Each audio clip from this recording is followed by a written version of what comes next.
안녕하세요. 가족 이야기 채널을 찾아주신 시청자 여러분. 세상에는 소리도 없고 눈물도 없는 슬픔이 있습니다. 그저 묵묵히 습관처럼 마음속에 담아두어야만 하는 그런 슬픔 말입니다.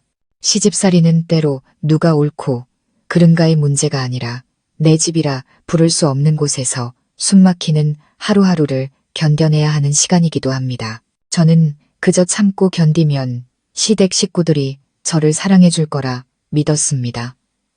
제가 노력하면 언젠가는 알아줄 거라고 생각했습니다. 하지만 시어머니께서 친정에 가는 것마저 금지하셨을 때 저는 깨달았습니다.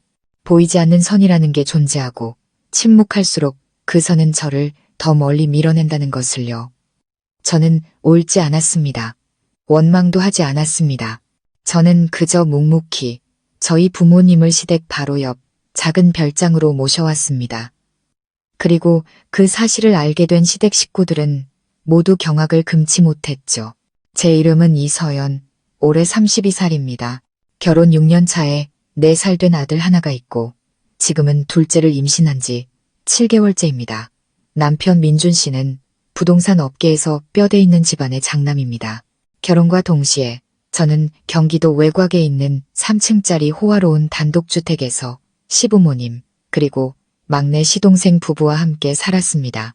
남들이 보기엔 재벌가 며느리니 마냥 행복할 거라고 생각했겠죠. 하지만 그 안에서 사는 저만이 이 생활이 얼마나 숨막히고 답답한지 알 수 있었습니다. 시어머니 박 여사님은 엄격하고 보수적이며 가부장적인 분이셨습니다.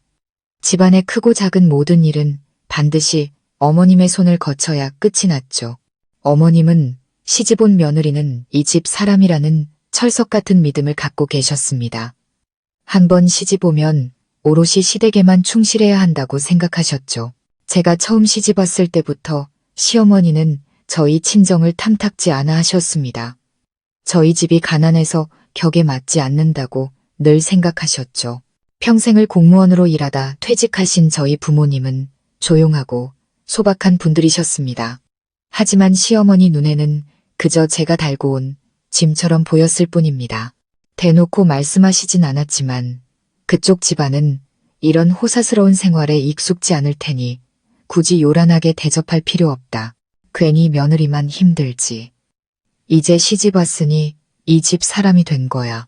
친정도 너무 자주 드나들면 보기 안 좋다. 와 같은 뼈 있는 말들로 제 가슴에 비수를 꽂으셨습니다. 하지만 저는 꾹 참았습니다. 다른 시대를 살아오신 어머님의 가치관을 이해하려 노력했죠. 저는 양가의 도리를 다하기 위해 한편으로는 시어머니를 공경하면서도 다른 한편으로는 몰래 시간을 내어 아들을 데리고 친정에 다녀오곤 했습니다. 그러던 어느 일요일 아침 사건이 터지고 말았습니다. 며칠간 아들을 데리고 친정에 다녀올 계획을 세운 날이었죠. 짐까지 다 챙겨두었고 남편의 허락도 받은 상태였는데 시어머니께서 갑자기 저를 조용히 부르셨습니다. 굳은 얼굴과 차가운 목소리로 말씀하셨죠. 새아가, 내가 한마디만 하마. 너는 이 집의 맏며느리고 곧 둘째까지 낳을 몸이다. 그렇게 철없이 친정을 드나들어서는 안 돼. 지금 네가 친정에 가는 거 난 허락 못한다. 저는 제 귀를 의심했습니다. 어머니, 며칠만 다녀오려는 거예요. 부모님께서도 손주를 보고 싶어 하셔서요. 저도 출산이 가까워지니 마음 편히 며칠만 쉬고 오고 싶어서 박 여사님은 제 말을 잘랐습니다. 출산이 가까우니 더더욱 집에 있으면서 남편과 아이를 챙겨야지. 내가 말했지. 친정 문제는 네가 알아서 선을 지켜야 한다고. 이만큼 해줬으면 됐지. 더는 바라지 마라. 목이 꽉 메어왔습니다. 저는 옳지도 따지지도 않고 조용히 고개를 끄덕였습니다. 하지만 마음속에서는 작은 불씨가 타오르기 시작했습니다. 친정에 가지 못해서가 아니라 저희 가족을 무시하는 그 태도에 화가 났습니다. 마치 저희 부모님은 딸과 손주를 만날 권리조차 없는 사람처럼 취급하는 그 방식에 분노했습니다. 평생을 희생하며 저를 키워주신 저희 엄마가 제 인생에서조차 이방인 취급을 받아야 한다는 사실이 참을 수 없었습니다. 그날 밤 남편 옆에 누워 조용히 물었습니다. 만약 언젠가 나와 어머니 사이에서 한 명을 선택해야 한다면 당신은 누굴 선택할 거야? 민준 씨는 잠시 멈칫하더니 저를 보며 한숨을 쉬었습니다. 왜 그런 걸 물어봐? 당신도 어머니 성격 알잖아. 원래 그런 분이시지만 내가 중간에서 노력하고 있잖아. 당신이 조금만 참아줘. 일 크게 만들지 말고. 저는 말없이 돌아누웠습니다. 결혼 생활 내내 남편은 저를 지켜주는 대신 침묵을 선택했습니다. 어쩌면 이제 저도 누구의 보호도 필요로 하지 않는 법을 배워야 할 때가 온 것인지도 몰랐습니다. 2주 후 제 생각을 완전히 바꿔놓는 사건이 일어났습니다. 아버지가 가벼운 뇌졸중으로 쓰러져 일주일 가까이 입원하셨습니다. 어머니는 떨리는 목소리로 전화를 하셨죠. 서연아, 아빠가 많이 안 좋으시다. 이번엔 정말 무서워. 그 말을 듣는 순간 손발이 차가워졌습니다.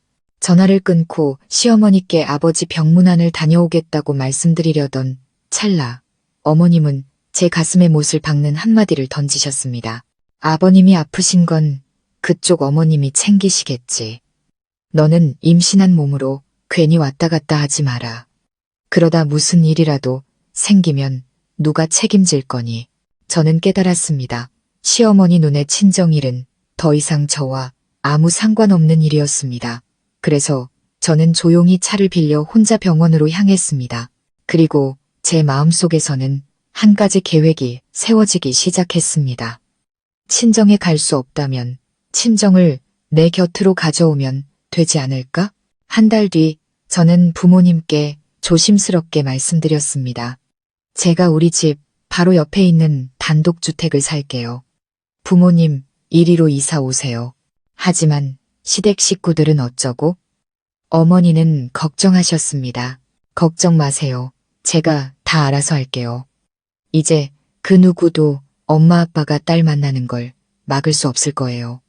부모님은 걱정스러운 눈으로 저를 바라보셨지만 더 이상 눈물만 흘리던 약한 딸이 아니라는 것을 아시는 듯 했습니다. 저는 진정으로 강해지고 있었습니다. 다만 그 결정이 누구도 예측하지 못한 파장을 몰고 올 줄은 꿈에도 몰랐습니다. 시댁이 살고 있는 곳은 고급 주택단지로 집집마다 정원이 딸려 있고 보안이 철저했습니다. 예전에 시아버지께서 바로 옆 부지가 프로젝트 확장구역이라 아직 분양 전이라는 말씀을 하셨던 게 기억났습니다. 저는 대담한 생각을 품었습니다. 만약 건설사에 있는 옛 지인을 통해 저 부지를 살 수 있다면 부모님을 위한 집을 지을 수 있을 텐데 많은 사람들이 미친 짓이라고 생각할 겁니다. 시댁과 함께 사는 며느리가 바로 옆집의 친정 부모님을 모셔온다니 이건 전쟁을 선포하는 것과 다름없었죠. 하지만 저는 싸우기 위해 이러는 게 아니었습니다. 저는 단지 딸로서의 제 권리를 지키고 싶었을 뿐입니다. 임신 기간은 예민한 시기였지만 동시에 가장 이성적인 판단을 할 수 있는 때이기도 했습니다. 저는 몰래 건설사에 다니는 김 부장님께 연락해 옆집 부지를 매입할 수 있도록 다리를 놓아달라고 부탁했습니다. 운이 좋게도 저는 시세보다 좋은 가격에 부지를 매입했고 제가 원하는 스타일로 시공 지원까지 받을 수 있었습니다. 저는 그동안 모아둔 적금과 결혼할 때 부모님께서 주신 돈을 합쳤습니다. 대출 없이 집 한 채를 온전히 살 수 있는 적지 않은 금액이었죠. 이 모든 일은 남편은 물론 시댁 식구들 모르게 진행되었습니다. 3개월 후 배가 제법 불렀을 무렵 옆집은 조용히 완공되었습니다. 저는 따로 건축가를 고용해 부모님의 생활 방식에 맞게 소박하고 아늑한 스타일로 디자인을 부탁했습니다. 그동안 저는 예전 직장 프로젝트를 돕는다는 핑계로 아침 일찍 나가 밤늦게 들어오곤 했습니다. 시어머니는 당연히 못마땅해 하셨지만 제가 여전히 예의를 지키고 집안일을 소홀히 하지 않으니 마지못해 넘어가 주셨습니다. 저는 새집이 완공되던 그날 오후를 뚜렷이 기억합니다. 부모님을 모시고 갓 페인트 칠을 마쳐 향긋한 냄새가 나는 집으로 들어섰습니다.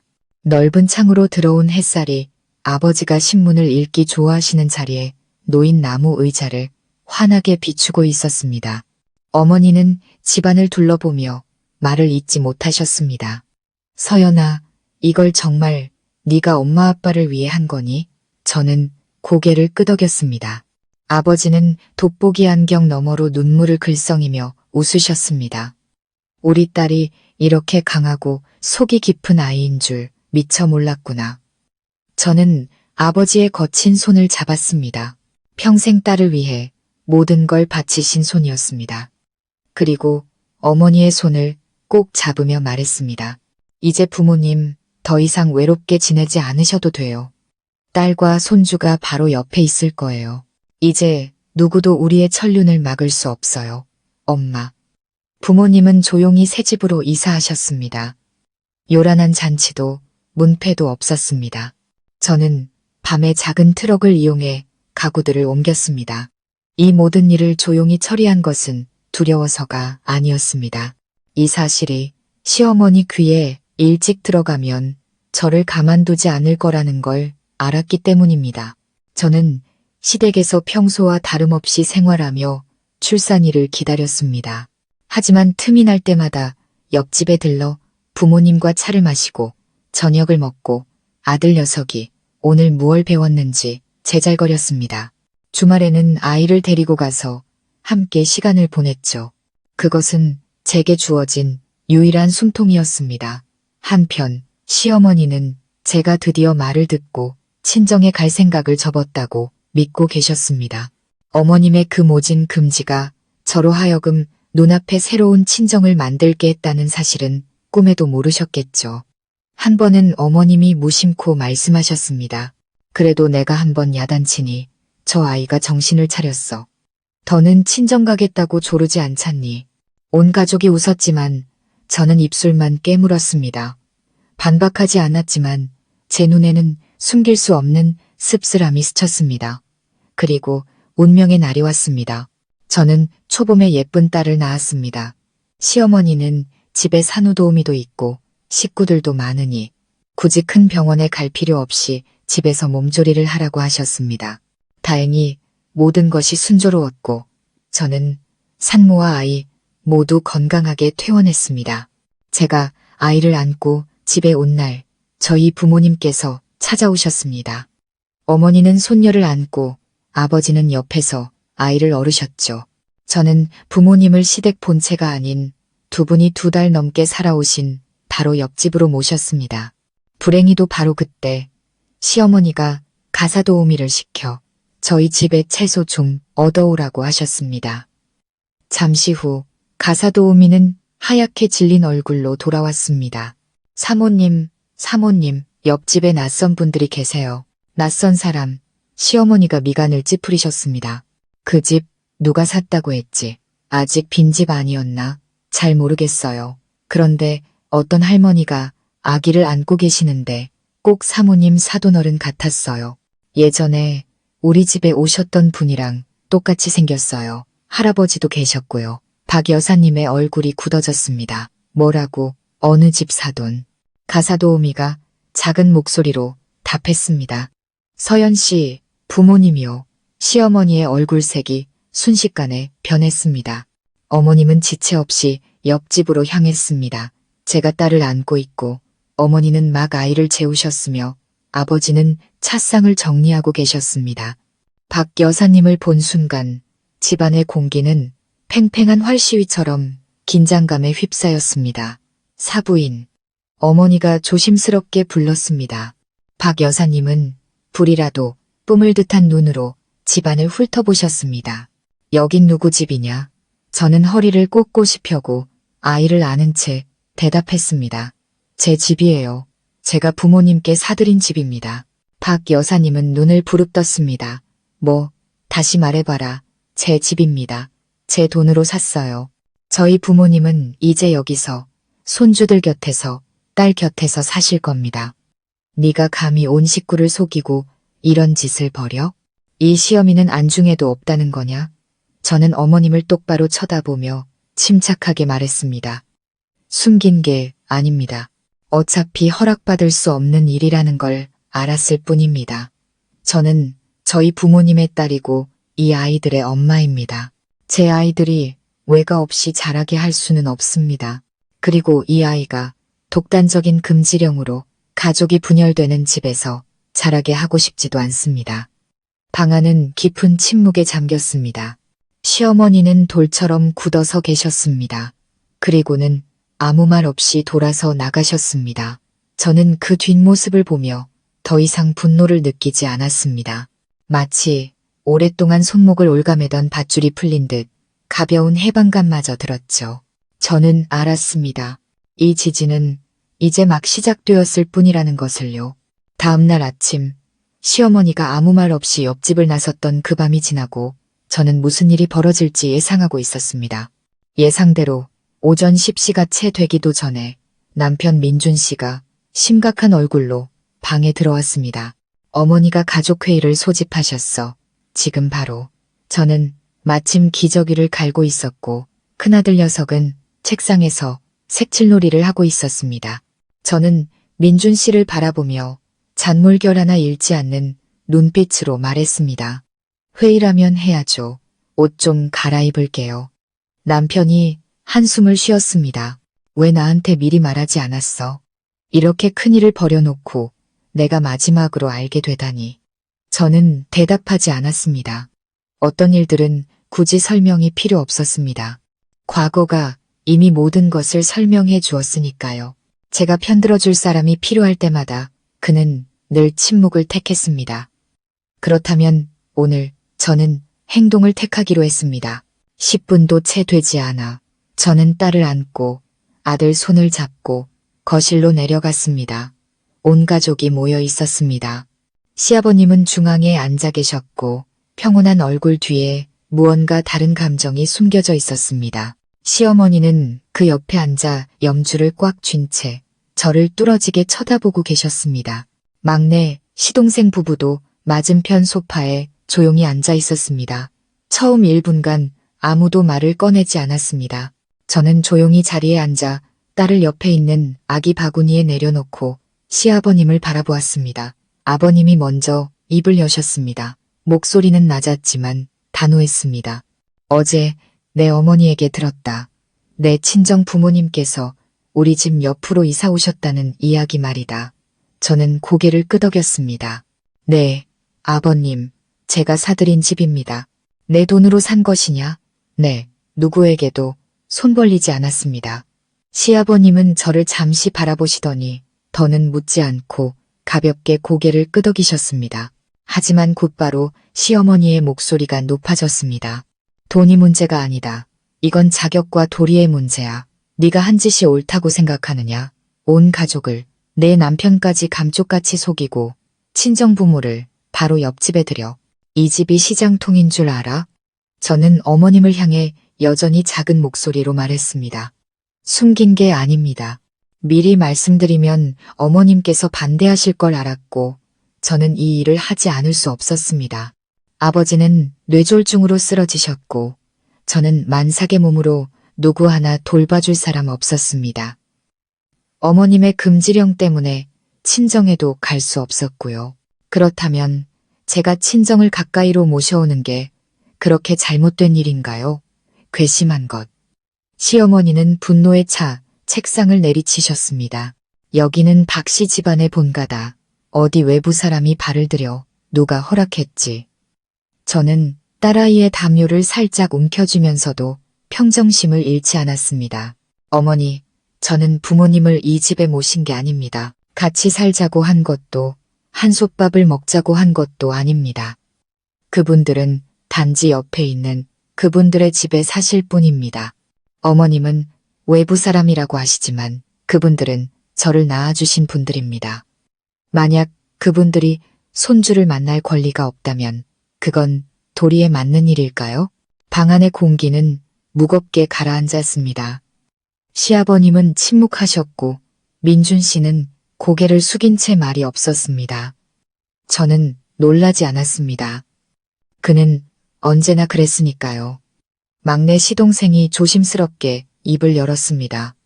형수님 말씀도 아주 틀린 건 아닌 것 같아요. 어차피 분가한 것도 아닌데 처가 어른들이 근처에 사신다고 해서 본가에 큰 영향이 있을 것 같지도 않고요. 게다가 할아버지, 할머니께서 손주 보고 싶어 하시는 건 당연한 거잖아요. 시어머니는 분노에 찬 눈으로 막내 아들을 쏘아보았습니다. 너는 그에 편들지 마라. 집안마다 규칙이 있는 법이다. 모두가 이렇게 제멋대로 군다면 이 집안 꼴이 뭐가 되겠느냐. 우리 집은 이 가문의 종갓집이다. 이런 선례를 남길 수는 없어. 저는 어머님이 두려워하는 것이 무엇인지 알았습니다. 맏며느리인 제가 이런 일을 벌이면 나중에 시집올 다른 며느리들도 똑같이 행동할까봐 두려워하는 것이었습니다. 어머님은 제가 집을 산 것이 아니라 당신의 통제권을 잃는 것을 두려워하고 계셨습니다. 저는 잠든 딸을 내려다보고는 고개를 들어 조용히 말했습니다. 어머님 걱정 이해합니다. 하지만 저에게도 저만의 이유가 있습니다. 제 아이들이 친가와 외가를 차별하는 환경에서 자라게 하고 싶지 않습니다. 시댁은 당연하고 친정은 금지되는 그런 환경 말입니다. 가족 간의 사랑은 서열로 재단해서는 안 된다고 생각합니다. 네가 지금 이 어미를 가르치려 드는 게냐? 시어머니가 으르렁거렸습니다. 저는 어머님의 눈을 똑바로 바라보았습니다. 아닙니다, 어머니. 저는 그저 너무 오랫동안 침묵하며 참아왔던 진심을 말씀드리는 것뿐입니다. 방 안은 다시 침묵에 잠겼습니다. 이번에는 충격으로 인한 침묵이었습니다. 그때 시아버님의 목소리가 낮지만 날카롭게 울렸습니다. 집을 산 것은 이미 벌어진 일이다. 서연이도 제 자식들을 생각해서 한 일이겠지. 갓 출산한 산모에게는 도움이 필요한 법이니 친정 부모님이 가까이 계시는 것도 나쁘지 않다. 문제는 내 행동 방식이다. 이렇게 큰일을 벌이면서 누구에게도 알리지 않고 상의조차 하지 않은 것. 그건 예의에 어긋난 행동이다. 저는 가볍게 고개를 끄덕였습니다. 죄송합니다, 아버님. 하지만 그날 제가 미리 말씀드렸다면 저희 부모님은 여전히 고향에 계시고 저는 만삭의 몸으로 부모님 한번 뵙겠다는 이유만으로 꼬지람을 듣고 있었을 겁니다. 시아버님은 한숨을 쉬셨습니다. 민준 씨는 여전히 말이 없었습니다. 제가 남편을 보며 마음속으로 물었습니다. 당신 생각은 어때요? 민준 씨가 고개를 들었습니다. 눈가가 붉었습니다. 아마 이렇게까지 제가 단호한 모습을 본 것은 처음이었을 겁니다. 그가 머뭇거리며 말했습니다. 일은 이미 벌어졌으니 처가 어른들이 가까이 계시는 것도 괜찮을 것 같아요. 하지만 앞으로는 이렇게 큰 일은 혼자 결정하지 않았으면 좋겠어. 저는 씁쓸하게 웃었습니다. 혼자 결정했다고요? 그동안 제가 혼자 참고 혼자 감당해야 했던 수많은 일들은 당신이 아무것도 결정하지 않았기 때문 아니었나요? 시어머니는 분노에 차 벌떡 일어나셨습니다. 결국 내 아들까지 저 애 편을 드는구나. 좋다. 그럼 너희들끼리 잘 살아봐라. 이 집 일에 나는 더 이상 관여하지 않겠다. 어머님은 방으로 들어가 문을 세게 닫으셨습니다. 그 소리에 따라 이가 놀라 울음을 터뜨렸습니다. 저는 아이를 안고 달래면서 가슴이 아팠지만 조금도 후회하지 않았습니다. 결혼 6년 만에 처음으로 저는 더 이상 두렵지 않다고 느꼈습니다. 가족회의는 침묵 속에서 끝났습니다. 앞으로 어떤 일이 닥칠지 알 수 없었지만 한 가지는 확실했습니다. 오늘 이후로 시댁 식구들은 더 이상 저를 순종적인 며느리로 보지 않을 거라는 것. 저는 그 역할에서 조용하지만 단호하게 벗어났습니다. 그리고 그날 이후 시댁이라는 견고한 성벽에 보이지 않는 균열이 생기기 시작했습니다. 아무도 말하지 않았지만 모두가 느낄 수 있었습니다. 무언가 예전 같지 않다는 것을요. 가족회의가 있은 지 사흘이 지났지만 시댁 식구 누구도 옆집 별장 이야기를 다시 꺼내지 않았습니다. 꾸짖음도 비난도 없었습니다.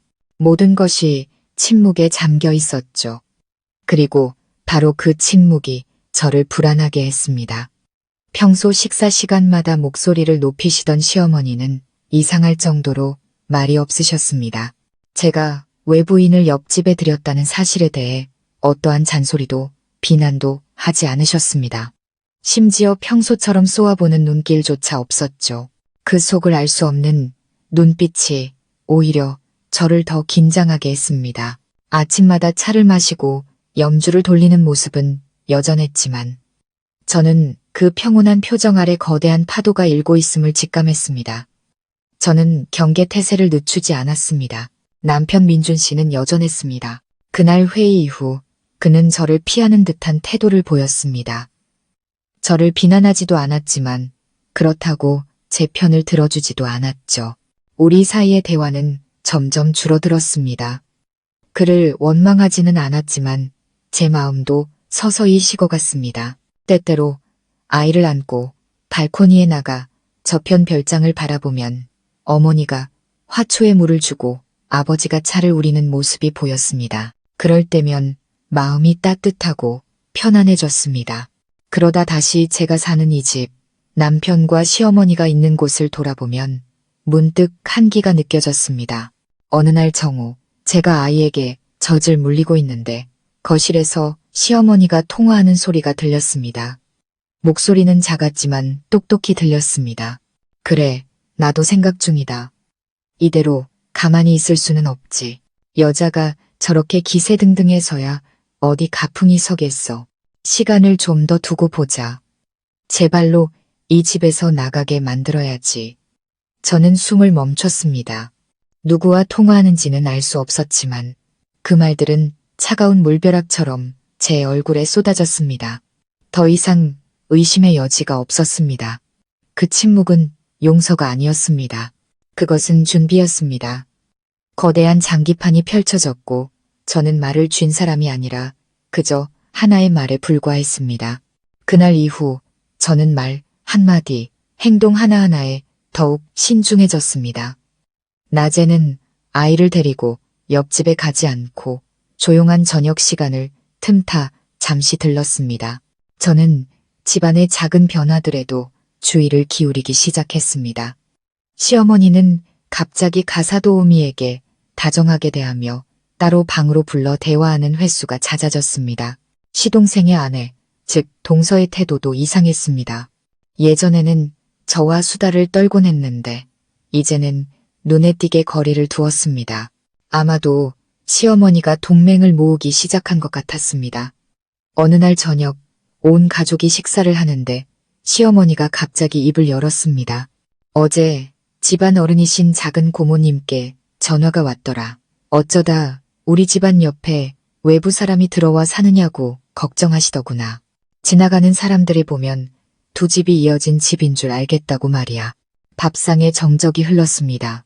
저는 숟가락을 내려놓고 침착하게 말했습니다.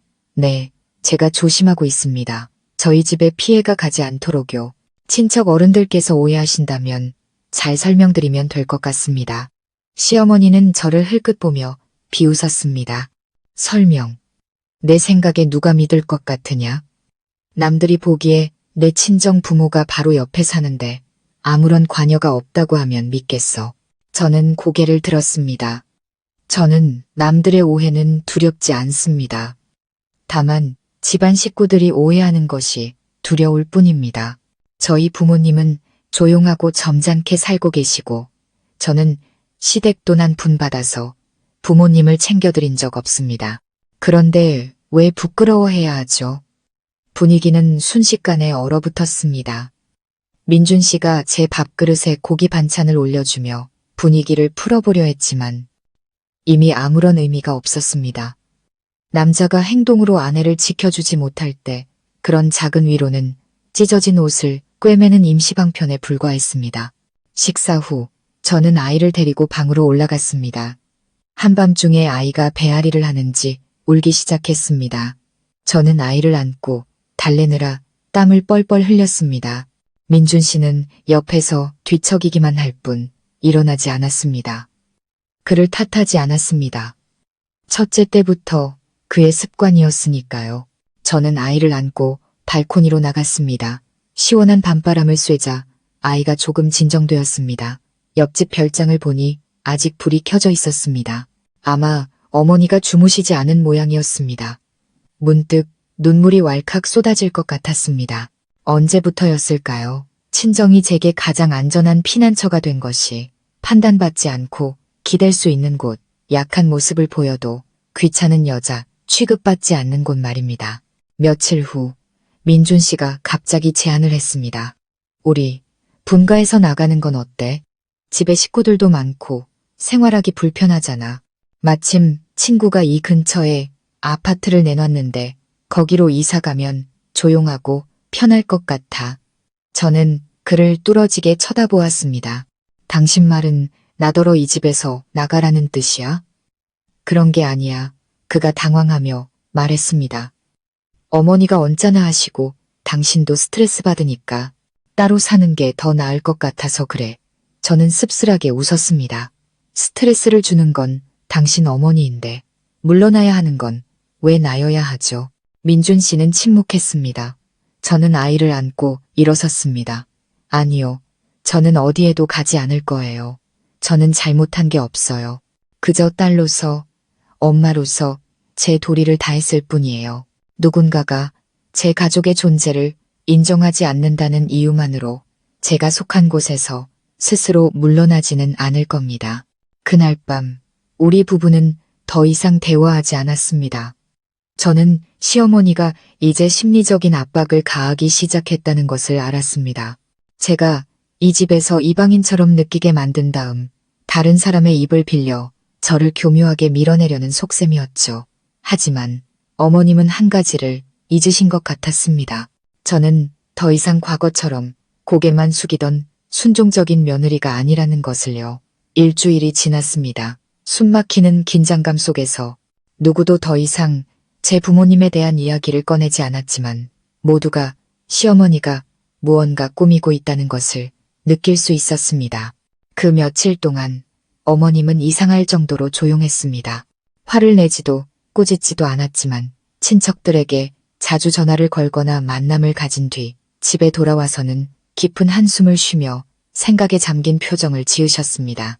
저는 어머님이 쉽게 포기할 분이 아니라는 것을 잘 알았습니다. 그 고요함은 폭풍전의 고요함일 뿐이라는 것을 직감했습니다. 그리고 운명의 아침이 밝았습니다. 그날은 일요일이었고 시아버님께서 손녀의 100일 기념으로 가족 식사를 하자고 하셔서 온 가족이 모여 있었습니다. 저는 아이를 돌보고 음식을 준비하느라 정신이 없었습니다. 정오 무렵 식탁에 음식이 차려지자 시어머니가 자리에서 일어나 젓가락으로 그릇을 가볍게 두드리며 모두의 이목을 집중시켰습니다. 모두가 조용해지자 어머님의 목소리가 또렷하게 울려 퍼졌습니다. 오늘 내가 중대 발표를 하나 하겠다. 내가 내 아버님과 상의했는데 우리 가족은 이 집을 팔고 교회로 이사하기로 했다. 거기는 공기도 맑고 조용해서 내 아버님 건강에도 좋고 나 같은 노인들이 살기에도 편할 것 같구나. 저는 그 자리에 얼어붙었습니다. 저뿐만 아니라 민준 씨와 시동생 부부도 놀라 서로를 쳐다보았습니다. 시아버님은 가볍게 헛기침을 하시더니 고개를 끄덕이며 말씀하셨습니다. 내 어머니 말이 맞다. 우리도 이제 좀 더 편안하고 조용한 공간이 필요해. 주변의 소란이나 구설수에 얽매이지 않는 곳 말이다. 저는 입술을 깨물었습니다. 구설수라니, 소란이라니. 이 집을 괴롭히는 것은 박 여사님 당신의 의심과 집착 외에는 아무것도 없는데 말입니다. 이것은 명백한 계략이었습니다. 어머님은 저를 똑바로 쳐다보며 처음으로 부드럽게 웃으셨습니다. 너도 평온한 삶을 바랄 테니 내가 기회를 주마. 너와 내 남편이 이 집을 맡아라. 우리 늙은이들은 이제 조용한 곳으로 가고 싶구나. 모든 것을 너희에게 남겨주겠다. 저는 제 귀를 믿을 수 없었습니다. 평생을 고집스럽게 살아오신 단 한 번도 굽히는 법이 없으셨던 분이 집을 양보하겠다고 선언하다니. 어머님이 그렇게 좋은 분일 리가 없었습니다. 민준 씨가 놀라서 물었습니다. 어머니, 진심이세요? 왜 갑자기 집을 팔고 이사를 가세요? 집이란 사람이 사는 곳이지. 나는 집이 크든 작든 상관없다. 그저 그 안에 사는 사람들이 서로 이해하며 사는 게 중요하지. 이렇게 긴장감 속에서 각자 제멋대로 살 바에는 차라리 떨어져 사는 게 낫다. 저는 어머님을 보며 그 목소리에 숨겨진 냉혹함을 느꼈습니다. 어머님은 조용한 삶을 위해 집을 파는 게 아니었습니다. 저를 혼자 남겨두려는 속셈이었습니다. 만약 시댁 식구들이 모두 이사를 가고 저와 민준 씨만 남게 된다면 한때 따뜻했던 이 집은 텅 빈 껍데기가 될 것입니다. 지난 6년간 어머님의 권위와 통제의 그림자가 모든 곳에 드리워진 그런 껍데기 말입니다. 어머님은 이 집을 제게 정신적인 짐으로 만들어 저 스스로 고립되고 버려졌다고 느끼게 한 다음 제 발로 나가게 만들려는 것이었습니다. 하지만 저는 아무 말도 하지 않았습니다. 그저 조용히 아이를 안고 민준 씨를 바라보았습니다. 그는 마음속으로 격렬하게 갈등하는 듯 보였습니다. 아들이었지만 그 역시 어머니의 깊은 계략을 다 이해하지는 못하는 것 같았습니다. 식사 후 저는 아이를 데리고 친정 부모님이 계신 옆집으로 갔습니다. 모든 이야기를 들으신 어머니가 한숨을 쉬셨습니다. 걱정이구나. 내 시어머니 보통 분이 아니야. 이러다 네가 이 집에 살면서 더 힘들어질까봐 무섭다. 아버지는 조용히 듣고만 계셨습니다. 한참 뒤에야 입을 여셨습니다. 서연아, 만약 정 힘들면 이리로 완전히 들어와 살아라. 이 집은 내 집이니까. 저는 고개를 저으며 눈물을 흘렸습니다. 아니요, 아빠. 저 포기하지 않을 거예요. 이 집에서 살기로 한 이상 끝까지 버틸 거예요. 제 아이들에게 엄마가 불의에 굴복하지 않았다는 걸 보여줄 거예요. 떳떳하고 당당하게 살아서 저를 밀어내려 했던 사람들이 스스로 부끄러워지게 만들 거예요. 2주 후 시댁 식구들은 정말로 이사 준비를 시작했습니다. 시어머니는 부동산에 집을 내놓고 이삿짐 센터를 부르고 짐을 정리했습니다. 하지만 저는 어머님이 진심으로 집을 팔 생각이 없다는 것을 알았습니다. 저를 고립시키기 위해 잠시 물러나는 척 연기하고 있을 뿐이었습니다. 그리고 제가 견디지 못하고 스스로 떠나면 그때 다시 돌아와 모든 것을 차지할 계획이었습니다. 어느 날 오후 저는 시어머니가 뒤뜰에 앉아 등기 부등본 같은 서류 뭉치를 들고 계신 것을 보았습니다. 저는 다가가 조용히 물었습니다. 어머니, 제가 도와드릴 일이라도 있을까요? 어머님은 저를 보며 옅은 미소를 지으셨습니다. 자식들에게 재산을 좀 나눠줄까 생각 중이다. 각자 사는 곳은 알아서 책임져야지. 너는 맏며느리니 이 집은 네가 맡아야겠지. 하지만 나중에 내 아들에게는 어른 말씀 잘 듣고 예의 바르게 살라고 가르쳐라. 너무 일찍부터 독립심만 내세우다 버릇없어지지 않도록 말이다. 저는 고개를 끄덕였습니다.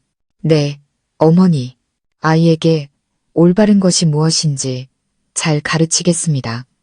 하지만 이것도 가르칠 겁니다. 단지 자기 뜻에 따르지 않는다는 이유만으로 다른 사람을 침묵하게 만들 권리는 누구에게도 없다는 것을요. 박 여사님의 눈빛이 어두워졌습니다. 저는 그 어느 때보다 짙은 적개심을 느꼈습니다. 하지만 저는 물러서지 않았습니다. 저와 시어머니의 전쟁은 아직 끝나지 않았다는 것을 알았습니다. 그저 더 조용하고 끈질기게 정신을 갉아먹는 다른 형태로 바뀌었을 뿐입니다. 제가 이길 수 있을지는 확신할 수 없었지만 이번에는 절대 물러서지 않을 것이라고 다짐했습니다. 첫 이삿짐이 집을 나서는 순간 저는 시어머니가 정말로 떠날 결심을 했다고 믿었습니다. 하지만 동시에 어머님이 그렇게 쉽게 포기할 리 없다는 것도 확신했습니다. 어머님이 평생을 공들여 통제해온 이 집, 이 가족은 쉽게 놓아버릴 수 있는 것이 아니었기 때문입니다. 어머님은 잠시 한 발 물러서는 것뿐이었습니다. 저는 마치 서로의 실수를 기다리는 거대한 장기판 위에 서 있는 기분이었습니다. 하지만 모든 것이 팽팽한 긴장감 속에 있을 때 누구도 예상치 못한 변수가 모든 계획을 뒤엎어버렸습니다. 그날 오후 갑자기 폭우가 쏟아졌습니다. 아이를 막 재우고 나왔는데 복도에서 다급한 발소리가 들렸습니다. 방문이 벌컥 열리며 민준 씨가 하얗게 질린 얼굴로 뛰어들어왔습니다. 서연아, 어머니가 쓰러지셨어. 아버지가 지금 병원 응급실로 모시고 갔대. 저는 그 자리에 얼어붙었습니다. 더 물어볼 겨를도 없이 저는 아기를 가사도우미에게 맡기고 남편과 함께 차에 몸을 실었습니다. 병원에 도착했을 때 시어머니는 막 응급실로 옮겨지고 계셨습니다. 시아버님은 밖에서 초조하게 서 계셨는데 그 걱정스러운 얼굴은 평소의 위험 있는 모습과는 거리가 멀었습니다. 저는 아버님이 그렇게 당황하시는 모습을 처음 보았습니다. 아버님은 떨리는 손으로 친척들에게 전화를 걸면서도 눈은 응급실 문에서 떼지 못하셨습니다. 어머니는 왜 쓰러지신 거예요? 제가 숨을 헐떡이며 물었습니다. 시아버님이 작게 대답하셨습니다. 아까 오후에 내 어머니가 누구랑 통화를 하더니 갑자기 소리를 한 번 지르고는 방에서 쓰러졌다. 조금만 늦었어도 큰일 날 뻔했어. 저는 차가운 응급실 문을 바라보며 마음이 복잡해졌습니다. 비록 저를 모질게 대하셨고 온갖 계략을 꾸미셨지만 시어머니는 제 남편을 낳아주신 분이고 제 아이들의 할머니였습니다. 그 순간 저는 모든 원망을 잊고 어머님의 무사한 일만을 빌었습니다. 2시간 가까이 기다린 끝에 의사가 나왔습니다. 다행히 갑작스러운 혈압 상승으로 인한 가벼운 뇌졸중이었습니다. 하지만 신경에 약간의 손상이 있을 수 있어 경과를 더 지켜봐야 한다고 했습니다. 의사는 절대적인 안정을 취하고 감정적인 충격을 피해야 한다고 조언했습니다. 저는 어머님이 병실로 옮겨진 후 안으로 들어갔습니다. 어머님은 멍하니 천장을 바라보며 누워 계셨습니다. 그 모습은 마치 긴 싸움을 끝낸 사람처럼 지쳐 보였습니다. 저를 보시더니 어머님은 아무 말 없이 눈을 감으셨습니다. 저는 옆에 앉아 어머님의 손을 잡았습니다. 손이 얼음장처럼 차가웠습니다. 어머니, 걱정 마시고 푹 쉬세요. 다른 일은 나중에 생각해요. 어머님은 대답 없이 힘겹게 고개를 끄덕이셨습니다. 하지만 저는 알 수 있었습니다. 이번 일로 어머님의 모든 계획은 잠시 멈출 수밖에 없다는 것을요. 그리고 저는 의심하기 시작했습니다. 도대체 어떤 전화를 받았기에 저렇게 충격을 받으신 걸까? 그날 저녁 온 가족이 병원 대기실에 앉아 있을 때 저는 시아버님이 몰래 통화하는 것을 보았습니다. 아버님은 작은 목소리로 말했습니다. 그래, 어떻게 됐나? 그 사람은 약속을 지킨다고 하던가. 아니, 서연이에게는 절대 알리지 마라. 그래, 어머니 상태가 괜찮아지면 그때 다시 얘기하지. 저는 뒤에서 그 말을 듣고 심장이 쿵 내려앉았습니다. 서연이에게는 알리지 마라. 는 말이 차가운 물벼락처럼 느껴졌습니다. 저는 아버님이 자리를 뜨시길 기다렸다가 잠든 시어머니 곁으로 돌아왔습니다. 아버님의 말이 계속 귓가에 맴돌았습니다. 무언가 거대한 비밀이 숨겨져 있었습니다. 별장 문제도 제가 부모님을 모셔온 문제도 아니었습니다. 그보다 더 큰 제가 알면 안 되는 가족의 비밀이었습니다. 그날 밤 저는 잠을 이루지 못했습니다. 결혼 생활 동안의 기억들을 하나씩 되짚어 보았습니다. 작은 기억의 조각들, 무심코 뱉었던 말들, 이상했던 행동들. 그러다 문득 한 가지 일이 떠올랐습니다. 3년 전 큰아들이 막 돌이 지났을 무렵 저는 부엌에서 시어머니가 통화하는 것을 우연히 들었습니다. 그 여자가 자기가 모르는 줄 아나 본데 내가 이 집안을 생각해서 잠자코 있는 거지. 만약 다시 나타나기만 해봐. 그때는 그저 먼 친척 얘기를 하시는 줄 알았습니다. 하지만 오늘 어머님을 쓰러지게 만든 그 통화와 무언가 비슷한 느낌을 받았습니다. 아마도 그 비밀은 아주 오래전부터 존재했고 제가 알아채지 못했을 뿐인지도 모릅니다. 저는 조용히 진실을 파헤치기 시작했습니다. 이틀 후 시어머니의 상태가 조금 나아졌을 때 저는 죽과 과일을 사들고 병원을 찾았습니다. 어머님은 조용히 저를 바라보셨습니다. 저는 말없이 죽을 떠서 어머님께 드렸습니다. 그런데 뜻밖에도 어머님이 먼저 입을 여셨습니다. 너 당분간 옆집 별장에 가 있어라. 내가 쉬는 동안은 아무도 방해하지 않았으면 좋겠다. 저는 고개를 들어 어머님을 보았습니다. 제가 방해되는 건 아니지만 만약 어머니께서 저 때문에 힘드시면 잠시가 있겠습니다. 어머님은 가만히 눈을 감으셨습니다. 내가 힘든 건 너 때문이 아니다. 그 말에 저는 충격을 받았습니다. 어머님이 솔직한 감정을 인정한 것은 이번이 처음이었습니다. 저는 조심스럽게 물었습니다. 그럼 그날 받으신 전화 때문이세요? 그 사람이 어머니께 무슨 말을 했나요? 어머님은 저를 탐색하듯 쳐다보시더니 이내 고개를 돌리셨습니다. 너와는 상관없는 일이다. 내가 알아서 할 거다. 저는 고개를 끄덕였지만 마음속으로는 진실을 밝히겠다고 다짐했습니다. 집에 돌아와 저는 남편 방에 있는 낡은 서류들을 뒤지기 시작했습니다. 언젠가 민준 씨가 아버지의 부동산 회사 서류 뭉치를 두고 간 적이 있었습니다.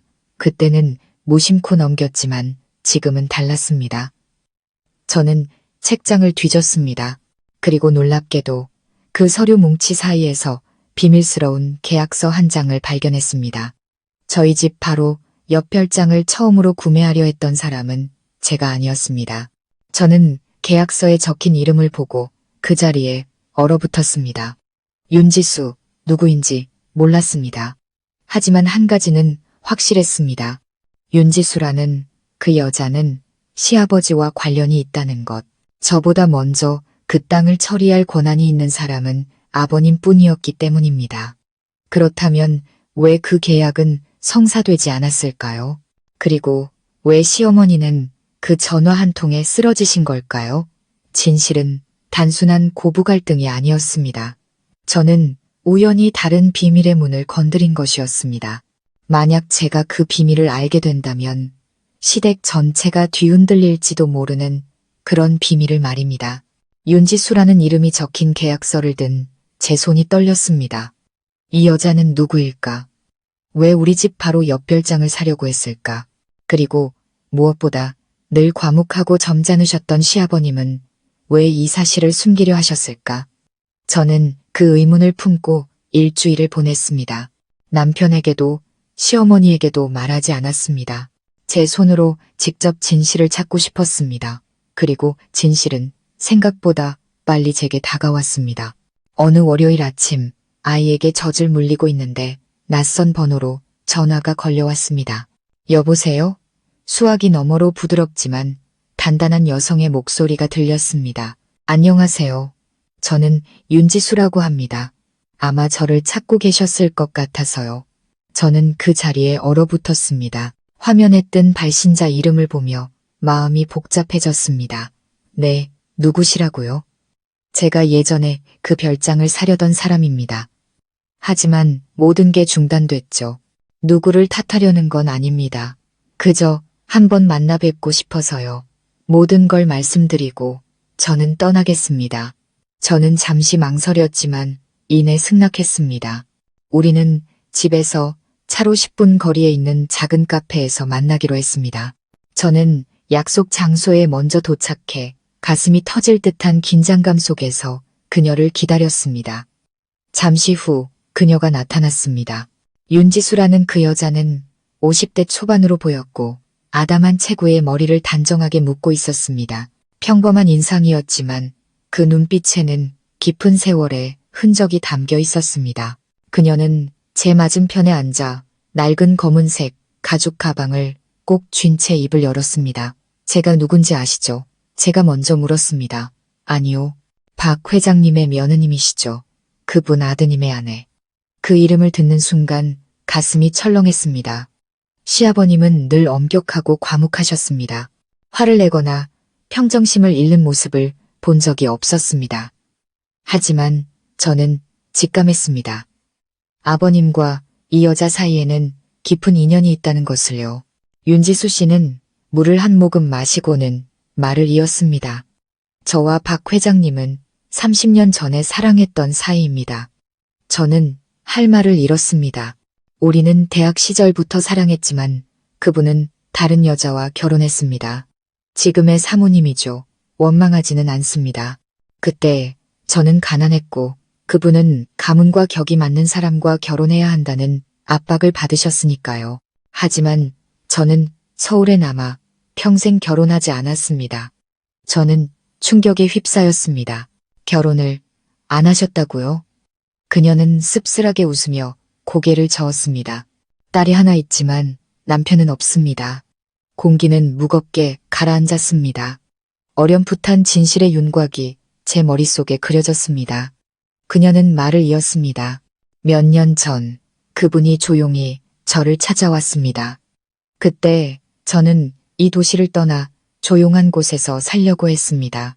그분은 제게 자기 집 옆 별장을 사서 나중에 늙고 병들면 돌봐줄 수 있게 해달라고 했습니다. 아마 평생의 죄책감 때문이었겠죠. 저는 목이 메었습니다. 그런데 왜 아무도 이 사실을 몰랐을까요? 사모님께서 알아차리셨기 때문입니다. 저는 숨을 헐떡였습니다. 마음이 복잡하게 얽혔습니다. 사모님은 제게 전화를 걸어 처음에는 부드럽게, 나중에는 위협적으로 말씀하셨습니다. 만약 제가 그 집에 발을 들이면 가만두지 않겠다고요. 결국 박 회장님도 계약을 포기하셨고 모든 것이 조용히 끝났습니다. 저는 눈을 감았습니다. 그렇다면 시어머니는 남편의 옛사랑이 바로 옆집에 살게 될지도 모르는 위기 앞에 놓였던 것이었습니다. 만약 그 사실이 알려졌다면 어머님의 체면은 땅에 떨어졌을 겁니다. 그 체면이 어머님의 인생 그 자체였다는 것을 저는 이해할 수 있었습니다. 윤지수 씨는 저를 보며 말했습니다. 사모님께서 그 별장을 다시 사셨다는 건 압니다. 사모님은 아무 관련이 없으시죠. 하지만 아마도 사모님 부모님의 등장이 그분께는 과거의 악몽을 떠올리게 했을 겁니다. 사모님이 자신에게 복수하고 있다고 생각하셨을지도 모릅니다. 저는 씁쓸한 웃음을 터뜨렸습니다. 저는 그저 부모님과 가까이 살고 싶었을 뿐이에요. 과거의 일은 전혀 몰랐습니다. 그녀가 고개를 끄덕였습니다. 믿습니다. 사모님 눈에는 인내의 세월이 담겨 있어요. 교활한 사람의 눈이 아닙니다. 어쨌든 저는 누구도 원망하지 않습니다. 다만 그분이 사모님을 미워하는 게 아니라는 걸 알아주셨으면 합니다. 그분은 지금 두려워하고 계신 겁니다. 베이. 저는 손을 움켜쥐었습니다. 무엇을요? 모든 것을 잃을까 봐요. 남편을, 통제권을, 그리고 완벽한 가정이라는 환상까지도요. 저는 목이 메었습니다. 지난 세월 동안 저는 저만이 유일한 피해자라고 생각했습니다. 하지만 사실은 시어머니 역시 상처받은 한 여자였을 뿐이었습니다. 윤지수 씨는 자리에서 일어나며 테이블 위에 편지 한 통을 남겼습니다. 이건 제가 그분께 썼던 편지입니다. 간직하시든 버리시든 그건 사모님 자유입니다. 하지만 만약 모든 것을 원만하게 해결하고 싶으시다면 이 편지를 그분께 전해주세요. 사모님은 누구에게도 빚진 것이 없습니다. 그날 저녁 저는 편지를 손에 들고 시아버님 방문 앞에 섰습니다. 문을 두드리자 아버님이 나오셨습니다. 저를 보고 놀란 눈치였습니다. 무슨 일이냐? 저는 편지를 내밀며 말했습니다. 아버님, 이걸 읽어보시면 그날 어머니가 왜 쓰러지셨는지 이해하실 수 있을 겁니다. 아버님은 아무것도 묻지 않고 편지를 받으셨습니다. 저는 돌아섰지만 마음은 한결 가벼워졌습니다. 사흘 후 시어머니는 퇴원하셨습니다. 어머님은 저를 보지 않으셨고 별다른 말씀도 없으셨습니다. 하지만 그 눈빛에는 무언가 다른 침묵의 인정 같은 것이 담겨 있었습니다. 그날 저녁 온 가족이 식사를 하는데 어머님이 갑자기 말씀하셨습니다. 집 파는 건 그만두겠다. 다들 이 집에서 계속 살자. 그리고 며느리가 친정 부모님 가까이 모시고 사는 거 이제 막지 않겠다. 다만 이 집안의 체면과 가풍은 지켜주었으면 한다. 저는 고개를 들어 어머님을 오랫동안 바라보았습니다. 약속드릴게요. 하지만 어머님께서도 과거의 상처 때문에 현재를 벌하지는 말아주세요. 어머님의 눈빛이 흔들렸습니다. 시아버님은 조용히 고개를 끄덕이셨습니다. 집안은 침묵에 잠겼습니다. 하지만 이번에는 저기에 찬 침묵이 아니라 모든 것을 내려놓는 평온한 침묵이었습니다. 시어머니께서 퇴원하시고 집을 팔지 않겠다고 선언하신 날 이후 우리 집의 분위기는 더 이상 팽팽한 긴장감에 휩싸이지 않았습니다. 그렇다고 완전히 편안해진 것도 아니었죠. 모두가 각자의 침묵을 지켰습니다. 마치 긴 장마가 끝난 뒤 모두가 지쳐 더 이상의 풍파를 원치 않는 것처럼요. 저는 과거의 일을 잊지 않았지만 굳이 더 파헤치려 하지도 않았습니다. 어떤 상처들은 들출수록 더 깊어질 뿐이니까요. 저는 그저 제 자리에서 어머니가 어릴 적부터 가르쳐 주신 대로 선량한 마음으로 살아가기로 했습니다. 힘든 일을 겪을수록 마음이 돌처럼 굳어지지 않도록 노력해야 한다는 가르침을 되새기면서요.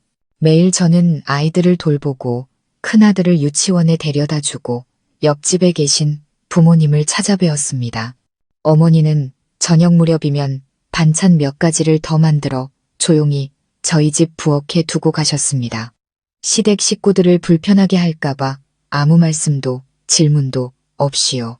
어머니의 그 조심스러운 배려가 저를 아프게 했지만 그 마음을 이해할 수 있었습니다. 저는 모든 것이 이렇게 평온하게 흘러갈 거라고 생각했습니다.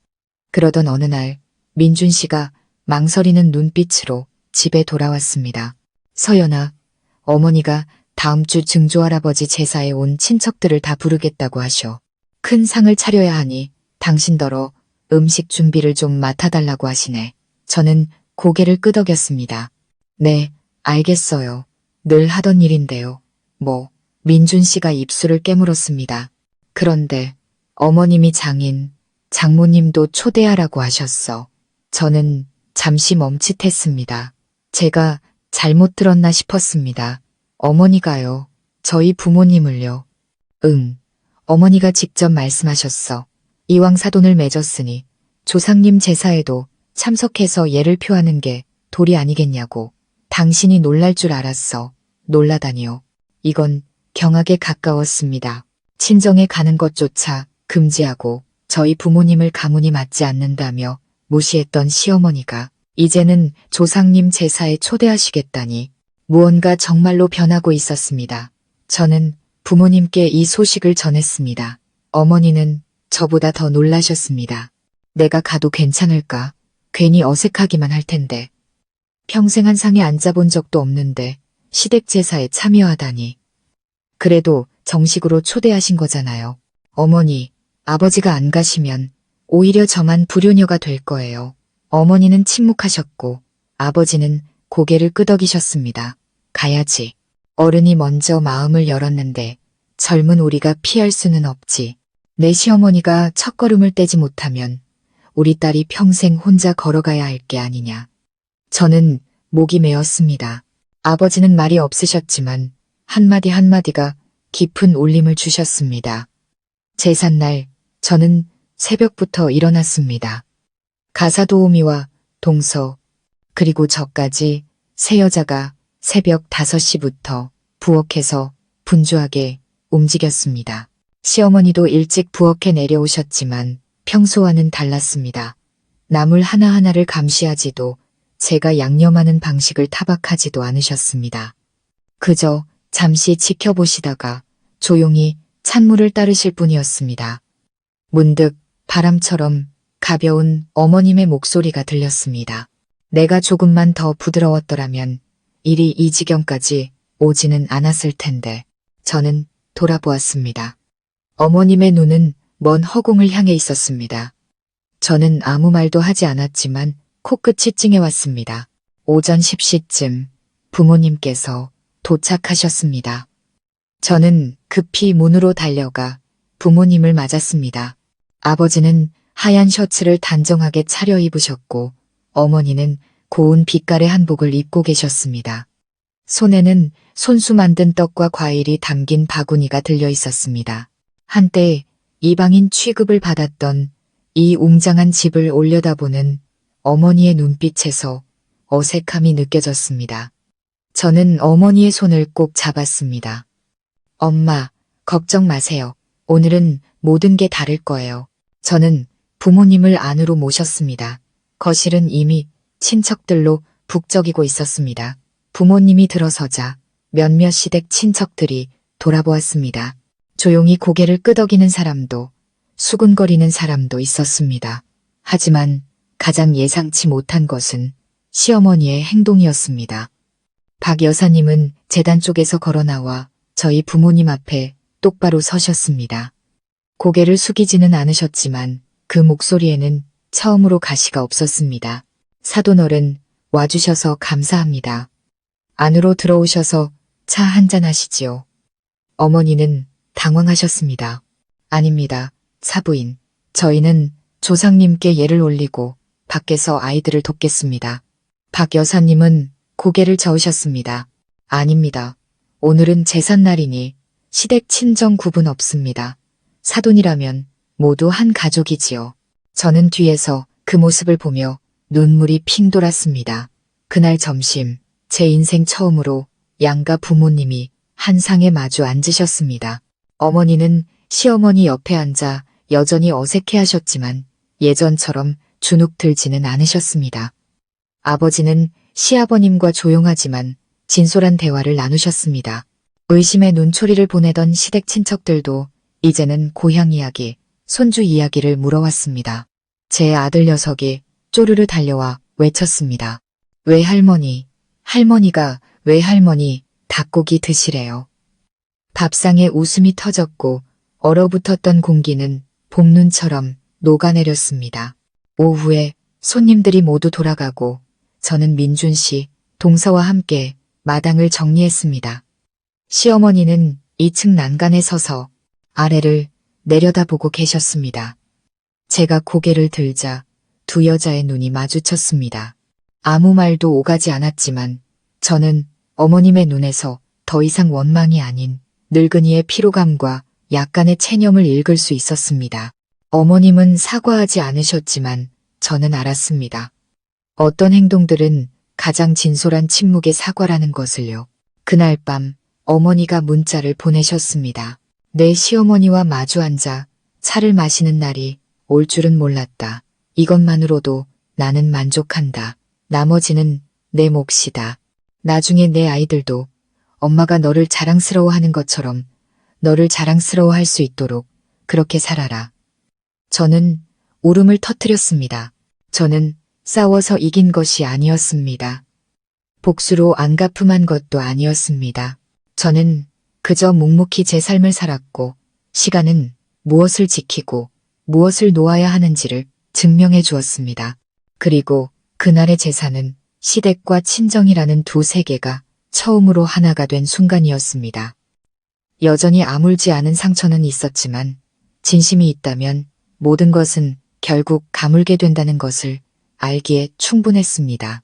감동적인 제사가 끝난 후 우리 가족은 평온하고 부드러운 새로운 단계로 접어든 듯 했습니다. 시어머니는 더 이상 저를 감시하지 않으셨고 제가 옆집에 계신 부모님을 뵙는 것을 막지도 않으셨습니다. 매일 아침 어머님은 꽃나무 아래서 차를 마시며 날카로운 눈빛 대신 깊은 생각에 잠기곤 하셨습니다. 저 역시 결혼 후 처음으로 제가 사는 집에서 편안하게 숨을 쉴 수 있었습니다. 하지만 저는 이 평온함이 잠시뿐이라는 것을 알았습니다. 시댁처럼 재산이 많은 집안의 갈등은 보통 부엌이 아니라 더 조용하고 날카로운 것, 즉 권리와 재산에서 비롯되기 때문입니다. 그리고 제가 두려워하던 일이 현실이 되었습니다. 어느 날 오후 시아버님은 모든 자식들을 거실로 부르셨습니다. 아버님은 늘 앉으시던 커다란 원목 테이블 중앙에 앉으셨습니다. 오른쪽에는 시어머니가, 왼쪽에는 남편 민준 씨가 앉았습니다. 저도 남편 곁에 앉아 작은 딸을 안고 있었습니다. 시동생 부부도 참석했고 분위기는 평소와 다르게 무거웠습니다. 아버님은 서랍에서 깔끔하게 정리된 서류 뭉치를 꺼내시며 차분한 목소리로 말씀하셨습니다. 나도 이제 나이가 들었고 최근 내 어머니 건강도 예전 같지 않아서 오늘 재산 문제를 명확히 해두려고 한다. 나중에 분쟁이 없도록 말이다. 아무도 말없이 고개를 끄덕였습니다. 이건 내가 작성한 유언장이다. 공증도 받았고 증인도 있다. 하지만 이걸 읽기 전에 모두가 한 가지 기억해줬으면 한다. 재산은 있다가도 없는 것이지만 가족은 핏줄이다. 재산은 잃어도 다시 벌 수 있지만 정을 잃으면 회복하기 어렵다. 아버님은 서류를 펼쳐 붉은 도장이 찍힌 종이를 꺼내셨습니다. 시어머니는 마치 폭풍을 대비하는 사람처럼 몸을 살짝 돌려 얼굴을 굳히셨습니다. 저는 아이를 안고 가슴을 졸였습니다. 재산을 얼마나 받는지는 중요하지 않았습니다. 다만 돈 때문에 사람의 마음이 갈라지는 것이 두려웠을 뿐입니다. 시아버님이 읽기 시작하셨습니다. 현재 우리가 살고 있는 이 집은 장남인 민준이와 며느리 서연이 부부에게 물려준다. 장남으로서 조상님을 모실 책임이 있기 때문이다. 거실의 미세한 술렁임이 이렇습니다. 시동생은 아내를 힐끗 쳐다보았고 동서는 입술을 꽉 깨물었습니다. 아버님이 계속 읽으셨습니다. 우리가 이사 가려 했던 청담동의 빌라는 막내 부부에게 준다. 그리고 사업 자금으로 쓰도록 은행에 예치된 3억 원을 함께 물려준다. 고향에 있는 선사는 자식들에게 똑같이 나누어 주되 관리에 대한 결정권은 현재 농사를 짓고 계신 큰아버님께 있다. 아버님은 고개를 들어 모두를 바라보셨습니다. 혹시 이에 있는 사람 있나? 거실은 쥐 죽은 듯 조용했습니다. 그때 동서의 목소리가 날카롭게 울렸습니다. 아버님, 저희가 욕심내는 건 아니지만 이 집이 가장 큰 재산이잖아요. 왜 오빠네는 이 집을 다 받고 저희는 빌라와 3억 원 뿐인가요? 민준 씨가 말했습니다. 재수 씨, 나는 아무것도 요구한 적 없어. 아버님께서 나누어 주시는 대로 따를 뿐이야. 이 집에서 부모님을 모시는 건 내 책임이고 만약 불공평하다고 생각하면 솔직하게 말해봐. 동서는 저를 쏘아보며 말했습니다. 그냥 오빠네가 너무 많이 받는 것 같아요. 형님은 우리 집안 사람도 아닌데 이제 이 큰 집의 주인이 되는 거잖아요. 나중에 태어날 아이들은 그럼 왜가 성을 따르나요? 저는 고개를 들었습니다. 동서 말이 맞아요. 제 아이들은 시댁성을 따르겠죠. 하지만 동서가 외가가 이 집을 차지할까봐 걱정이라면 그동안 이 집안이 외가를 어떻게 대했는지 돌아보세요. 아마 누구도 이 집을 차지하려고 오래 머물고 싶지 않을걸요. 분위기는 팽팽한 긴장감에 휩싸였습니다. 시어머니가 언성을 높이셨습니다. 서연아, 말 조심하거라. 저는 처음으로 피하지 않고 어머님을 똑바로 쳐다보았습니다. 어머님, 제가 무례했다면 죄송합니다. 하지만 저는 지난 6년간 이 집에서 살며 아이 둘을 낳고 남편을 내조하고 조상님을 모셨습니다. 만약 제가 이 집을 지킬 자격이 없다면 누가 자격이 있는 건가요? 시아버님이 책상을 내리치셨습니다. 그만들 해라. 서연이는 아무것도 요구하지 않았다. 이건 모두 내가 결정한 것이다.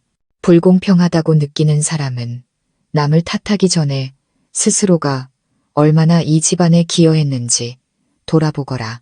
동서는 입술을 깨문 채 더 이상 말을 잇지 못했습니다. 민준 씨가 제 손을 가볍게 쥐었습니다. 저는 그가 이해하고 있다는 것을 알았습니다. 저는 재산이 아니라 제가 쏟은 노력에 걸맞은 명예가 필요했습니다. 그날 밤 시어머니가 저를 방으로 부르셨습니다. 어머님의 얼굴은 여전히 차가웠지만 눈빛에는 질투가 아닌 무력감이 서려 있었습니다. 너 참 대단하구나, 서연아. 집을 지켰을 뿐만 아니라 내 남편과 시아버지까지 내 편으로 만들었으니 저는 긍정도 부정도 하지 않고 자리에 앉았습니다. 어머님이 천천히 말을 이으셨습니다. 하지만 너는 생각해 본 적 있느냐? 이 집이 그냥 집이 아니라는 것을. 이건 내 명예요. 내가 평생을 지켜온 자존심이다. 이제 이걸 너에게 넘겨주려니 마치 나를 아프게 했던 사람에게 내 심장을 내어주는 기분이구나. 저는 목이 메었습니다. 저는 단 한 번도 이 집을 뺏으려 한 적이 없습니다. 그저 존중받고 싶었을 뿐입니다. 지난 세월 동안 저는 단 한 번도 어머님 말씀을 거역한 적이 없는데도 어머님은 저를 눈의 가시처럼 여기셨습니다. 친정에 가는 것을 막으셨을 때도, 불효자라고 꾸짖으셨을 때도 저는 침묵했습니다. 하지만 어느 순간 무시당하면서까지 참고 있을 수만은 없었습니다. 어머님의 눈가가 붉어졌습니다. 어머님은 고개를 돌리셨습니다. 내 말이 맞다. 내가 너무 고집을 부렸지. 하지만 나는 두려웠다. 내가 힘을 얻을수록 내가 이 집에서 설 자리를 잃을까봐 저는 어머님 앞에 다가가 조용히 무릎을 꿇었습니다. 어머니, 저는 이 집의 주인이 되고 싶은 게 아닙니다. 그저 며느리가 되고 싶을 뿐입니다. 만약 어머니께서 손주들을 사랑하신다면 아이들이 친가와 외가 모두의 사랑을 받으며 화목한 가정에서 자라게 해주세요. 어머니라는 이름으로 아이들을 더 이상 어색한 분위기 속에서 살게 하지 말아주세요. 어머님은 저를 오랫동안 바라보시더니 손을 들어 제 머리 위에 가만히 얹으셨습니다. 나도 이제 늙어서 지치는구나. 네가 이 집을 지키고 싶다면 지켜라. 다만 올바르고 떳떳하게 지켜라. 다시는 이 집이 시어머니와 며느리 사이의 잘잘못을 따지는 장소가 되지 않도록 말이다. 저는 목이 메어 말했습니다. 약속할게요. 다음 날 저는 친정 부모님 댁으로 갔습니다. 모든 것을 말씀드렸습니다. 어머니는 조용히 앉아 눈물을 글썽이셨습니다. 서연아, 네가 시댁에서 이렇게 당당하게 인정받는 날이 올 줄은 몰랐다. 아버지는 그저 천천히 말씀하셨습니다. 순리대로 된 것이다. 올바른 사람을 하늘이 버리지 않는 법이지. 네가 굳이 싸우지 않아도 착하게 살면 하늘이 알아서 네 몫을 주는 거란다. 저는 이쪽 집 부모님이 계신 곳을 바라보고 다시 저쪽 제가 며느리로 사는 곳을 바라보았습니다. 처음으로 두 집이 더 이상 분리된 세계가 아니라고 느꼈습니다. 두 집은 서서히 이해라는 다리로 이어지고 있었습니다. 시아버님의 유언장이 공개된 후 집안의 모든 것이 제자리를 찾아가는 듯 했습니다. 저는 기쁘지도 만족스럽지도 않았습니다. 가족 안에서의 승패는 재산으로 결정되는 것이 아니라 마지막에 서로를 어떻게 대하는지로 결정된다는 것을 알았기 때문입니다. 그날 이후 시어머니는 저를 보는 횟수는 줄었지만 더 이상 날카롭게 대하지 않으셨습니다. 마음속으로는 아직 완전히 용서하지 못하셨을지 몰라도 저를 받아들이셨습니다. 민준 씨는 더 다정해졌습니다. 그는 종종 저를 안고 속삭였습니다. 당신이 해냈어. 내가 상상도 못했던 일을. 어머니가 스스로를 돌아보게 만들었잖아. 저는 옅게 웃었지만 마음 한구석에는 낯선 예감이 들었습니다. 마치 이례적인 평온함 뒤에 또 다른 시련이 조용히 다가오고 있는 것처럼요. 그리고 그것은 예고 없이 찾아왔습니다. 그날 아침 저는 평소처럼 큰아들을 유치원에 데려다 주었습니다. 아이는 활짝 웃으며 제게 손을 흔들었습니다. 엄마, 이따가 일찍 데리러 와야 해. 저는 웃었습니다. 그럼 오늘 엄마가 네가 제일 좋아하는 된장찌개 끓여놓을게. 아이는 까르르 웃으며 교실로 달려들어갔습니다. 하지만 오전 10시쯤 제가 아기를 안고 있는데 유치원 선생님에게서 전화가 걸려왔습니다. 어머니, 지금 바로 유치원으로 와주셔야겠어요. 아이가 계단에서 굴러서 코피를 너무 많이 흘려요. 저는 그 자리에 얼어붙었습니다. 심장이 멎는 것 같았습니다. 저는 딸아이를 저희 어머니께 급히 맡기고 미친 듯이 유치원으로 달려갔습니다. 눈앞에 펼쳐진 광경에 저는 거의 주저앉을 뻔했습니다. 아들은 의자에 축 늘어져 누워 있었고 얼굴은 창백했으며 옷에는 피가 묻어 있었습니다. 선생님은 울먹이며 말했습니다. 아이가 너무 빨리 뛰다가 발을 헛디뎌서 난간에 얼굴을 부딪혔어요. 구급차는 불렀으니 어머니도 같이 가셔야 해요. 저는 아이를 안고 떨리는 목소리로 말했습니다. 아들, 엄마 왔어. 엄마 여기 있어. 무서워하지 마. 잠들면 안 돼. 아이는 눈을 뜨지 못했습니다. 저는 아이를 안고 병원으로 가는 내내 손을 멈추지 않고 떨었습니다. 유치원에서 병원까지 가는 길, 구급차 사이렌, 소리가 마치 칼날처럼 제 심장을 파고들었습니다. 저는 스스로 강하다고 생각했지만 그 순간 저는 길 잃은 어린아이에 불과했습니다. 민준 씨도 곧이어 하얗게 질린 얼굴로 도착했습니다. 우리 부부는 응급실 밖에서 기다렸고 1분 1초가 영원처럼 느껴졌습니다. 1시간쯤 지났을까 의사가 나왔습니다. 코 부분에 외상이 있고 가벼운 뇌진탕 증세가 있지만 다행히 두개골 골절은 없습니다. 며칠간 경과를 지켜봐야 합니다. 저는 어린아이처럼 울음을 터뜨렸습니다. 민준 씨가 저를 안아주었고 제 어깨는 걷잡을 수 없이 떨렸습니다. 저는 처음으로 깨달았습니다. 제가 아무리 강한 척해도 아이에게 무슨 일이 생기면 저 역시 무력한 엄마일 뿐이라는 것을요. 그날 밤 저는 아들의 병상을 지켰습니다. 시어머니가 전화를 걸어 짧게 안부를 물으셨습니다. 저는 퉁명스럽게 대답하고 전화를 끊었습니다. 누구의 위로도 듣고 싶지 않았습니다. 그저 아이가 깨어나기만을 바랐습니다. 자정이 다 되어갈 무렵 아들이 눈을 떴습니다. 저는 목이 메어 말했습니다. 아들, 엄마 여기 있어. 아이가 힘없는 목소리로 말했습니다. 엄마, 오늘 누가 나 안아줬어? 엄마가 안아줬어? 할머니도 봤어. 할머니가 울고 있었어. 저는 깜짝 놀랐지만 아이가 꿈을 꿨다고 생각하고 그저 다독였습니다. 응, 꿈 꿨나 보다. 더 자렴, 아가. 하지만 다음날 아침 제가 병상 옆에 앉아 있는데 병실 문이 열렸습니다. 저는 깜짝 놀랐습니다. 시어머니였습니다. 어머님은 차분한 색의 옷을 입고 과일 바구니를 들고 들어오셨습니다. 어머님은 바구니를 내려놓고 아들 곁에 앉으셨습니다. 그리고 조용히 아이의 머리를 쓰다듬으셨습니다. 그 눈빛은 고요했습니다. 할미 왔다. 우리 강아지 보러 왔어. 저는 입을 떼지 못하고 가만히 앉아 있었습니다. 눈물이 쏟아질 것 같았지만 꾹 참았습니다. 어머님은 저를 보지 않고 나지막이 말씀하셨습니다. 어제 네가 다쳤다는 소식을 듣고 속이 까맣게 타들어가는 것 같았다. 이상하게도 그냥 하늘에 빌었어. 우리 손주만 무사하게 해달라고. 다른 건 아무래도 좋다고 아들이 작은 목소리로 말했습니다. 할머니, 저 넘어져서 많이 아팠어요. 알아. 할미가 다 알아. 미안하다.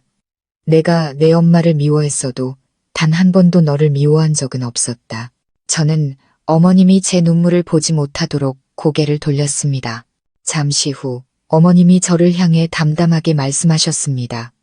서연아, 오늘 하루만 내가 여기서 아이를 봐도 되겠니? 저는 목이 메었습니다. 네, 어머니, 계셔주시면 저야 감사하죠. 그날 밤 저와 시어머니는 함께 아들을 돌봤습니다. 어머님은 수건을 갈고 따뜻한 물로 이마를 닦아주고 사과를 얇게 깎아 아이가 죽을 먹도록 달래셨습니다. 저는 그 모습을 보며 어머님이 더 이상 엄격한 시어머니가 아니라 손주 걱정에 눈물 짓는 평범한 할머니라는 것을 처음으로 느꼈습니다. 새벽 2시쯤 아이가 깊이 잠들자 저는 창가에, 어머님은 침대 발치에 앉으셨습니다. 병원 특유의 소독약 냄새를 실은 밤바람이 불어왔습니다. 그 고요함 속에서 어머님이 문득 말씀하셨습니다. 네가 다쳤다는 소리를 들었을 때 만약 무슨 일이라도 생기면 나는 평생 나 자신을 용서하지 못할 거라고 생각했다. 저는 돌아보며 조용히 대답했습니다. 어머니 잘못이 아니에요. 아니, 내 잘못이다. 어머님이 저를 보셨습니다. 내가 너무 각박했다. 나는 평생 집안의 규칙을 지키는 것이 가정을 지키는 것이라고 믿었다. 하지만 정작 지켜야 할 것은 서로를 향한 선량함과 너그러움이었다는 걸 몰랐다. 저는 더 이상 할 말을 잃었습니다. 가슴이 먹먹해졌습니다. 그동안의 모든 원망과 오해, 모진 말들이 한순간에 녹아내리는 것 같았습니다. 어머님이 조용히 덧붙이셨습니다. 내가 너에게 직접 미안하다고 말할 용기는 없지만 하나씩 천천히 노력하마. 그러니 제발 이 집을 떠나지 마라. 내 손주가 어미 없이 자라게 하지는 말아다오. 저는 조용히 눈물을 흘리며 고개를 끄덕였습니다. 저는 한 번도 떠나려 한 적이 없어요. 그저 인정받고 싶었을 뿐이에요. 사흘 후 아들은 퇴원했습니다. 아이를 데리고 집에 돌아오던 날, 시어머니는 문 앞에서 두 팔을 벌리고 손주를 기다리고 계셨습니다. 아이가 할머니 품에 안기자 어머님은 아이를 꽉 껴안으셨습니다. 그 눈에는 처음으로 눈물이 가득했습니다. 저는 뒤에서 작은 딸을 안고 가벼워진 마음으로 그 모습을 바라보았습니다. 저는 깨달았습니다. 어떤 포옹은 수많은 분노와 오해, 눈물을 거쳐야만 비로소 진심으로 열릴 수 있다는 것을요. 그리고 저는 알았습니다. 오늘부터 저는 더 이상 이 집의 이방인이 아니라는 것을요. 아들이 다친 이후 저와 시어머니의 관계는 눈에 띄게 달라졌습니다. 어머님은 더 이상 냉담하지 않으셨고 권위를 내세우려 하지도 않으셨습니다. 대신 부드러운 안부 인사와 손주를 위해 과일을 깎아주시는 모습, 그리고 제가 아이들과 노는 것을 조용히 바라보시는 모습이 그 자리를 채웠습니다. 모든 것이 봄볕에 녹는 얼음처럼 서서히 부드러워졌습니다. 저는 그것만으로도 충분하다고 생각했습니다. 더 이상 미움 섞인 눈빛도, 제가 친정에 갈 때마다 들려오던 무거운 한숨 소리도 없는 그런 평범한 가족의 사무에는 바라는 것이 없었습니다. 하지만 제가 예상치 못한 일이 기다리고 있었습니다. 하나의 선물, 그리고 하나의 비밀이 저를 다시 한번 깊은 생각에 잠기게 했습니다. 초여름의 어느 아침, 제가 마당을 쓸고 있는데 시어머니가 부르셨습니다. 서연아, 내 방으로 잠시 좀 오너라. 어머님의 목소리가 조금 다르게 들렸습니다. 화나거나 날카롭지 않고 차분하고 느렸습니다. 저는 2층으로 올라갔습니다. 어머님 방은 창문이 활짝 열려 있었고 햇살이 반짝이는 원목 화장대 위를 비추고 있었습니다. 화장대 위에는 낡은 자개암 하나와 옅은 푸른색 비단끈으로 묶인 낡은 서류 뭉치가 놓여 있었습니다. 어머님은 침대 끝에 앉아 계셨는데 얼굴에는 피곤한 기색이 역력했습니다. 저는 조용히 고개를 숙였습니다. 어머니, 부르셨어요? 어머님은 고개를 끄덕이며 자개암을 가리키셨습니다. 열어보거라. 저는 잠시 망설였지만 이내 다가가 조심스럽게 함을 열었습니다. 안에는 낡은 분홍색 실로 덕수, 정이라는 글자가 서툴지만 정겹게 수놓아진 손수건이 들어 있었습니다. 저는 의아한 눈으로 어머님을 바라보았습니다. 어머님은 천천히 말씀하셨습니다. 그건 내 아버님이 나를 처음 만났을 때 선물해준 손수건이다. 그때 나는 가난한 시골 학교 선생님이었고 그분은 부잣집 장남이었지. 모두가 내가 그분께 어울리지 않는다고 했지만 나는 어떻게든 이 결혼을 지키려고 발버둥 쳤다. 어머님은 저를 보지 않고 한숨을 쉬셨습니다. 나는 평생 잃는 것을 두려워하며 살았다. 남편을 잃을까, 자식을 잃을까, 그리고 내가 평생 지켜온 현모양처라는 이미지를 잃을까봐 두려웠지. 그래서 네가 친정 부모님을 가까이 모셔오는 것이 싫었다. 과거가 반복될까봐 윤지수라는 그 이름이 너라는 똑 닮은 며느리를 통해 다시 돌아올까봐 무서웠다. 저는 어머님이 모든 것을 알고 계셨다는 사실에 놀랐습니다. 어머님은 가볍게 고개를 저으셨습니다. 너는 그 여자와 다르더구나. 너는 더 강하고 현명하고 선량했지. 하지만 과거의 그림자가 내 눈을 멀게 했다. 내 안의 두려움을 마주하는 대신 너를 벌하고 있었던 게다. 저는 목이 메었습니다. 어머니, 저는 누구도 대신하려 한 적 없어요. 안다. 처음으로 어머님의 목소리가 진심으로 부드러워졌습니다. 그래서 오늘 너에게 이걸 주려고 한다. 어머님은 서류 뭉치를 제 쪽으로 미셨습니다. 제가 그것을 들어 올리는 순간 저는 숨을 멈췄습니다. 그것은 저희 부모님이 살고 계신 옆집 별장의 등기부등본이었습니다. 그리고 소유자란에는 제 이름 이서연이 적혀 있었습니다. 저는 아무 말도 하지 못하고 눈물만 흘렸습니다. 시어머니가 조용히 말씀하셨습니다. 그 집은 원래 내 아버님이 널 위해 사준 것이다. 네가 내 돈으로 샀다고 생각했겠지만 사실 대부분은 네 아버님이 마련해 주신 거였어. 나는 처음부터 알고 있었지만 화가 나고 질투가 나서 그걸 뺏으려고 했지. 하지만 이제는 생각이 바뀌었다. 저는 울음을 터뜨렸습니다. 어머니, 왜 이걸 제게? 시어머니와 며느리, 친가와 외가 사이에 반복되는 이 아픈 고리를 끊고 싶어서다. 나중에 내가 없더라도 너와 내 아이들이 서로에게 무언가를 요구하는 대신 감사할 줄 아는 가정에서 살기를 바라기 때문이다. 네가 지난 세월 동안 침묵 속에서 견뎌온 시간에 대한 내 작은 보상이라고 생각해다오. 저는 무릎을 꿇고 흐느꼈습니다. 저는 집이 필요한 게 아니에요. 그저 어머니의 이해가 필요했을 뿐이에요. 하지만 나는 내가 이걸 갖길 바란다. 어머님은 제 어깨에 손을 얹으셨습니다. 다시는 누구도 마땅히 내 것이어야 할 것을 빼앗아가지 못하도록 말이다.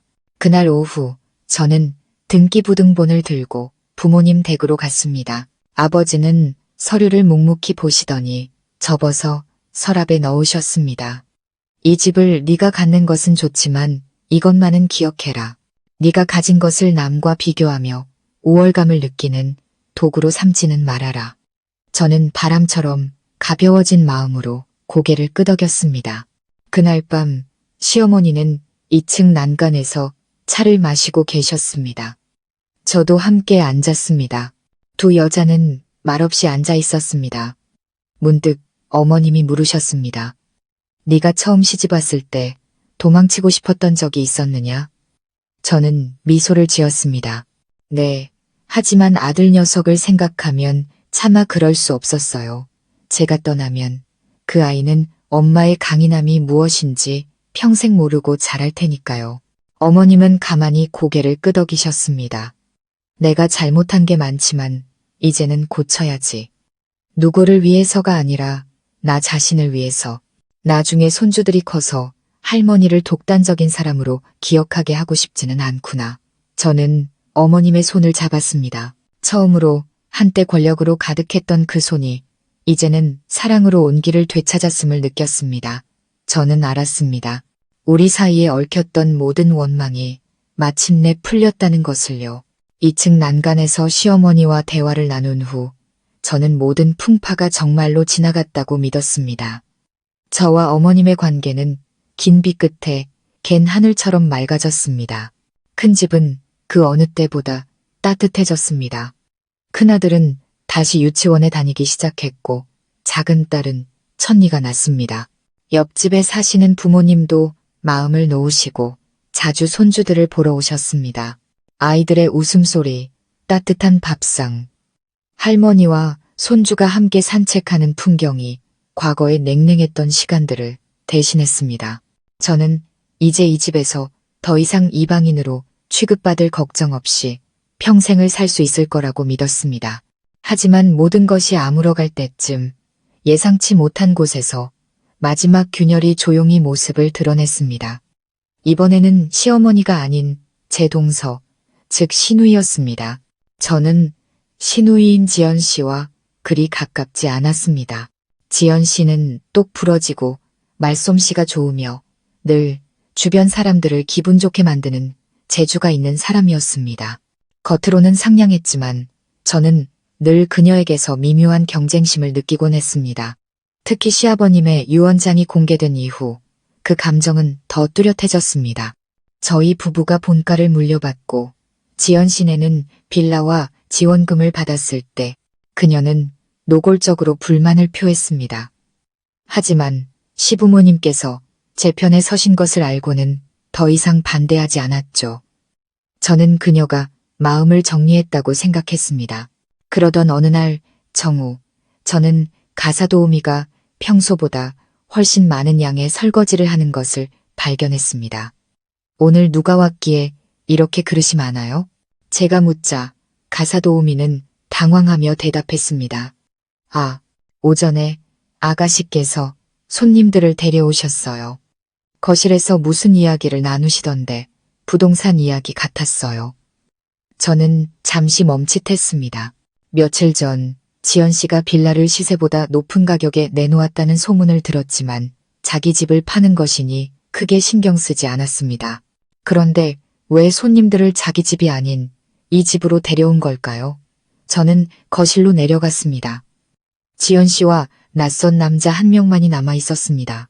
테이블 위에는 본가와 옆집 별장까지 포함된 이 지역의 전체 설계도가 펼쳐져 있었습니다. 제가 들어서며 정중하게 말했습니다. 동서, 무슨 일인데 미리 말도 없이 손님을 데려왔어요. 지연 씨는 살짝 놀라더니 이내 거짓 미소를 지으며 말했습니다. 아, 형님. 그냥 풍수지리 전문가 좀 모셨어요. 빌라 팔고 이 근처에 투자할까 해서 방향이 좋은지 알아보려고요. 저는 제 집과 부모님 집까지 명확하게 표시된 설계도를 보며 마음이 차갑게 식었습니다. 그런데 왜 저희 집과 부모님 댁까지 설계도에 포함되어 있죠? 이건 무슨 도면이에요? 남자가 당황하자 지연 씨는 억지 웃음을 지으며 말했습니다. 아버님 서재에 있던 원본을 잠시 빌렸어요. 별 뜻 없어요. 형님, 걱정 마세요. 저는 평온한 눈빛을 유지하며 말했습니다. 걱정하는 게 아니라 확실히 하고 싶어서요. 누구의 집인지는 명확히 해야죠. 이 집의 소유권은 저희 부부에게 있고 부모님이 계신 옆집 역시 제 명의로 되어 있어요. 동서가 어딜 가서 무슨 이야기를 하든 이 두 집은 빼고 이야기해 주세요. 괜한 오해를 살 수 있으니까요. 분위기는 눈에 띄게 차가워졌습니다. 지연 씨가 비웃으며 말했습니다. 형님, 너무 예민한 거 아니에요? 제가 무슨 다른 뜻이라도 있겠어요? 저는 그녀를 똑바로 쳐다보며 말했습니다. 예민한 게 아니라 신중한 거예요. 집 문제는 장난이 아니니까요. 저는 낯선 남자를 향해 정중하지만 단호하게 말했습니다. 죄송하지만 여긴 사적인 공간입니다. 상담이 필요하시면 정식 소유주에게 연락해 주시기 바랍니다. 남자는 당황하며 자리에서 일어나 서둘러 떠났습니다. 그날 밤 지연 씨는 안절부절 못하며 마당을 서성였습니다. 제가 아이를 달래고 있는데 그녀가 다가와 목소리를 낮춰 말했습니다. 형님이 이 집을 물려받았다고 해서 우쭐해하지 마세요. 어차피 이 집은 시부모님 집이었고 형님은 며느리일 뿐이에요. 언젠가는 다 놓고 가야 할 사람이라고요. 저는 침착하게 대답했습니다. 저는 욕심 때문에 이 집을 지키는 게 아니에요. 제 청춘과 눈물, 명예를 모두 쏟아 부었기 때문에 지키는 거예요. 하지만 동서는 만약 모든 것을 질투의 눈으로만 본다면 평생 손에 쥐는 것은 원망과 독설뿐일 거예요. 지연 씨의 얼굴이 굳어졌습니다. 바로 그때 시어머니께서 집안에서 나오셨습니다. 얼마나 들으셨는지는 모르겠지만 어머님의 눈빛은 엄격했습니다. 지연아, 네가 형님에게 무슨 말버릇이냐? 지연 씨는 움찔했습니다. 어머니, 그게 아니라 어머님은 말을 끊으셨습니다. 나는 가족회 이후로 모두가 제정신을 차린 줄 알았다. 하지만 네가 아직도 며느리니 자식이니 재산이니 하는 문제로 형님을 괴롭힌다면 유언장을 수정할 수밖에 없다. 나는 자식들끼리 싸우는 꼴은 못 본다. 나는 선량하게 사는 사람이 필요하다. 지연 씨는 더듬거렸습니다. 어머니, 너무 편애하시는 거 아니에요? 나는 사람을 보고 판단하는 거지 편애하는 게 아니다. 나는 서연이에게 잘못했지만 이제는 바로잡고 있다. 하지만 너는 너 자신 외에는 누구도 생각하지 않는 것 같구나. 저는 조용히 서 있었습니다. 기쁘지 않았습니다. 그저 슬펐습니다. 끝까지 이 집안의 누군가는 저를 외부인으로 여기고 제 수년간의 노력을 강탈로 여긴다는 사실이 슬펐습니다. 지연 씨는 씩씩거리며 집으로 들어가 버렸습니다. 시어머니는 그 뒷모습을 보며 고개를 저으셨습니다. 네가 용서해라. 저 아이는 어릴 때부터 오냐오냐 자라서 자기가 세상의 중심인 줄 안다. 저는 어머님을 보며 말했습니다. 화나지 않아요. 다만 한 지붕 아래 사는 가족의 마음이 이렇게 계속 어긋난다면 그 어떤 곳도 진정한 가정이 될 수 없을 것 같아 두려울 뿐이에요. 어머님은 제 손을 가만히 쥐셨습니다. 내가 바로잡으마. 너는 아이들만 잘 챙겨라. 더는 누구 때문에 마음 아파하지 말고. 저는 조용히 고개를 끄덕였습니다. 그날 밤 저는 일기장에 글을 쓰며 잠든 아이들을 바라보았습니다. 며느리로 산다는 것은 결코 쉬운 일이 아니라는 것을 다시금 깨달았습니다. 시어머니라는 큰 산을 넘었지만 가장 가깝다고 생각했던 사람들에게서 배워야 할 교훈이 아직 남아 있었습니다. 하지만 저는 제가 올바른 길을 가고 있다는 것을 알았고 옳은 길은 누구의 시선도 두렵지 않다는 것을 믿었습니다. 지연 씨와 날 선 대화를 나눈 후 저는 모든 것이 다시 잠잠해질 거라고 생각했습니다. 각자 제자리로 돌아가 서로의 영역을 존중하며 살 거라고요. 더 이상 애정을 기대하지는 않았지만 최소한의 존중은 지켜지길 바랐습니다. 하지만 인생은 결코 그렇게 쉽지 않았습니다. 폭풍우가 지나갔다고 생각할 때쯤 또 다른 회오리 바람이 불어 닥쳤습니다. 이번에는 모든 것을 날려버리기 위함이 아니라 사람의 마음을 시험하기 위함이었습니다. 지연 씨와의 다툼이 있은 지 사흘 후 나쁜 소식이 전해졌습니다. 지연 씨가 지인에게 투자 사기를 당해 전 재산을 날렸고 시부모님 몰래 빌라를 담보로 거액의 대출을 받았다는 것이었습니다. 빚은 무려 5억 원에 달했습니다. 그날 저녁 온 가족이 식사를 하는데 시어머니가 은행으로부터 전화를 받으셨습니다. 어머님은 그 자리에 얼어붙었고 얼굴이 하얗게 질렸습니다. 시아버님 역시 소식을 듣고는 돌처럼 굳으셨습니다. 어머님이 진실을 털어놓았을 때 모두가 충격에 빠졌습니다. 지연이가 빌라를 담보로 대출을 받아 투자를 했답니다. 우리한테는 말 한마디 없이요. 그런데 사기를 당해서 열흘 안에 빚을 갚지 못하면 집이 경매로 넘어간대요. 시어머니는 거의 절규하셨습니다. 세상에 어쩌자고 그런 어리석은 짓을. 부모가 준 집을 감히 담보로 잡혀 시아버님이 책상을 내리치셨습니다. 어리석은 게 문제가 아니다. 이 집안을 무시한 처사야. 민준 씨는 저와 부모님을 번갈아 보며 조심스럽게 말했습니다. 일단 진정하시고 지연이 불러서 자세한 얘기를 들어보시죠. 저는 침묵했지만 마음이 무겁게 가라앉았습니다. 이것이 탐욕과 질투의 결과라는 것을 알았지만 충격에 빠져 눈물 흘리시는 시부모님을 보니 차마 외면할 수 없었습니다. 다음 날 지연 씨가 집에 왔습니다. 그녀는 더 이상 똑 부러지고 도도하던 예전의 모습이 아니었습니다. 헝클어진 머리, 구겨진 옷, 퀭한 눈. 그녀는 문에 들어서자마자 시부모님 앞에 무릎을 꿇었습니다. 제가 잘못했어요. 사람한테 속았어요. 이렇게 될 줄은 몰랐어요. 죄송해요. 아버지, 어머니. 시아버님은 침묵하셨고 시어머니는 울음을 터뜨리셨습니다. 왜 그랬니? 지연아. 왜 엄마한테 말 한마디 안 하고 그런 큰일을 벌였어? 지연 씨는 어린아이처럼 울며 말했습니다. 저도 제가 잘할 수 있다는 걸 보여주고 싶었어요. 다들 형님만 이 집안을 위한다고 하잖아요. 저를 쓸모없는 사람처럼 보는 게 싫었어요. 저는 테이블 구석에서 숨을 죽였습니다. 지연 씨의 질투가 그렇게 깊었을 줄은 몰랐습니다. 시어머니는 저를 보며 애원하는 눈빛으로 말했습니다. 서연아, 네가 어떻게 좀 도와줄 수 없겠니? 억지로 부탁할 수 없다는 거 알지만 네가 도와준다면 이 은혜는 평생 잊지 않으마. 저는 할 말을 잃었습니다. 도와줄 능력이 없는 것은 아니었습니다. 제게는 모아둔 돈이 있었고 옆집 별장을 담보로 대출을 받아 지연 씨의 빚을 갚아줄 수도 있었습니다. 하지만 그래야 할지 망설여졌습니다. 저는 자리에서 일어나 조용히 말했습니다. 생각할 시간을 좀 주세요. 내일 말씀드리겠습니다. 그날 밤 저는 친정 부모님 댁으로 가 조언을 구했습니다.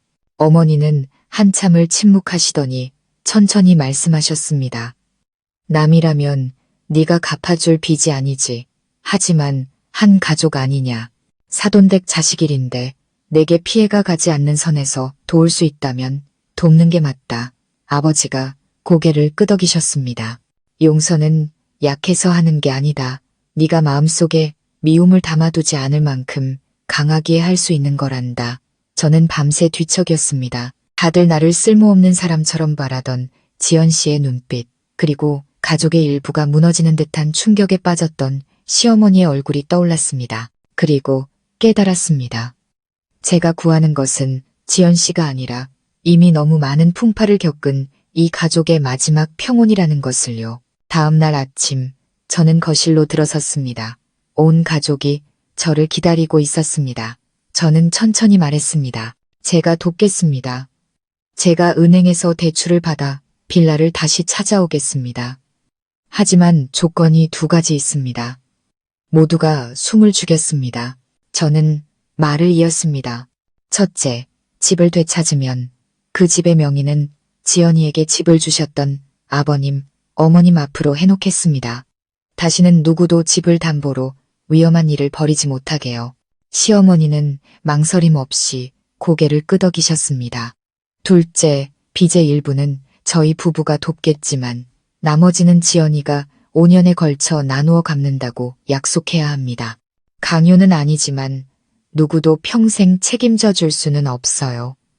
지연 씨는 고개를 숙인 채 흐느꼈습니다. 그렇게 할게. 미안해, 형님. 저는 더 이상 분노가 아닌 연민의 감정으로 그녀를 바라보았습니다. 일주일 후 빌라는 다시 우리 가족의 품으로 돌아왔습니다. 시어머니는 저를 안고 눈물을 흘리셨습니다. 내가 내게 평생 갚지 못할 빚을 졌다. 저는 가만히 고개를 저었습니다. 누구도 누구에게 빚진 건 없어요. 저는 그저 제가 옳다고 생각하는 일을 했을 뿐이에요. 그날 이후 지연 씨는 눈에 띄게 변했습니다. 저희 집에 와서 음식 만드는 것을 돕고 조카들과 놀아주었으며 아무도 시키지 않았는데도 제게 여러 번 사과했습니다. 시어머니는 매일같이 말씀하셨습니다. 이 집에 서연이가 없었으면 우리 집은 벌써 풍비박산 났을 거다. 저는 웃었지만 자만하지 않았습니다. 가족이란 세상에서 가장 연약한 것이며 그것을 지키고 말고는 오직 사람의 마음에 달려있다는 것을 깨달았기 때문입니다. 인생은 마치 강물과 같아서 잔잔해졌다고 생각할 때쯤 예상치 못한 암초가 나타나곤 합니다. 지연 씨의 사건 이후 우리 가족은 평범한 일상의 리듬을 되찾은 듯 했습니다. 감사의 말, 따뜻한 식사, 할머니와 손주가 함께하는 오후의 산책이 익숙한 풍경이 되었습니다. 저는 이제 이 집에서 더 이상 외부인 취급을 받을 걱정 없이 평생을 살 수 있을 거라고 믿었습니다. 하지만 또 다른 사건이 제가 한 번도 상상해보지 못했던 선택의 기로에 저를 세웠습니다.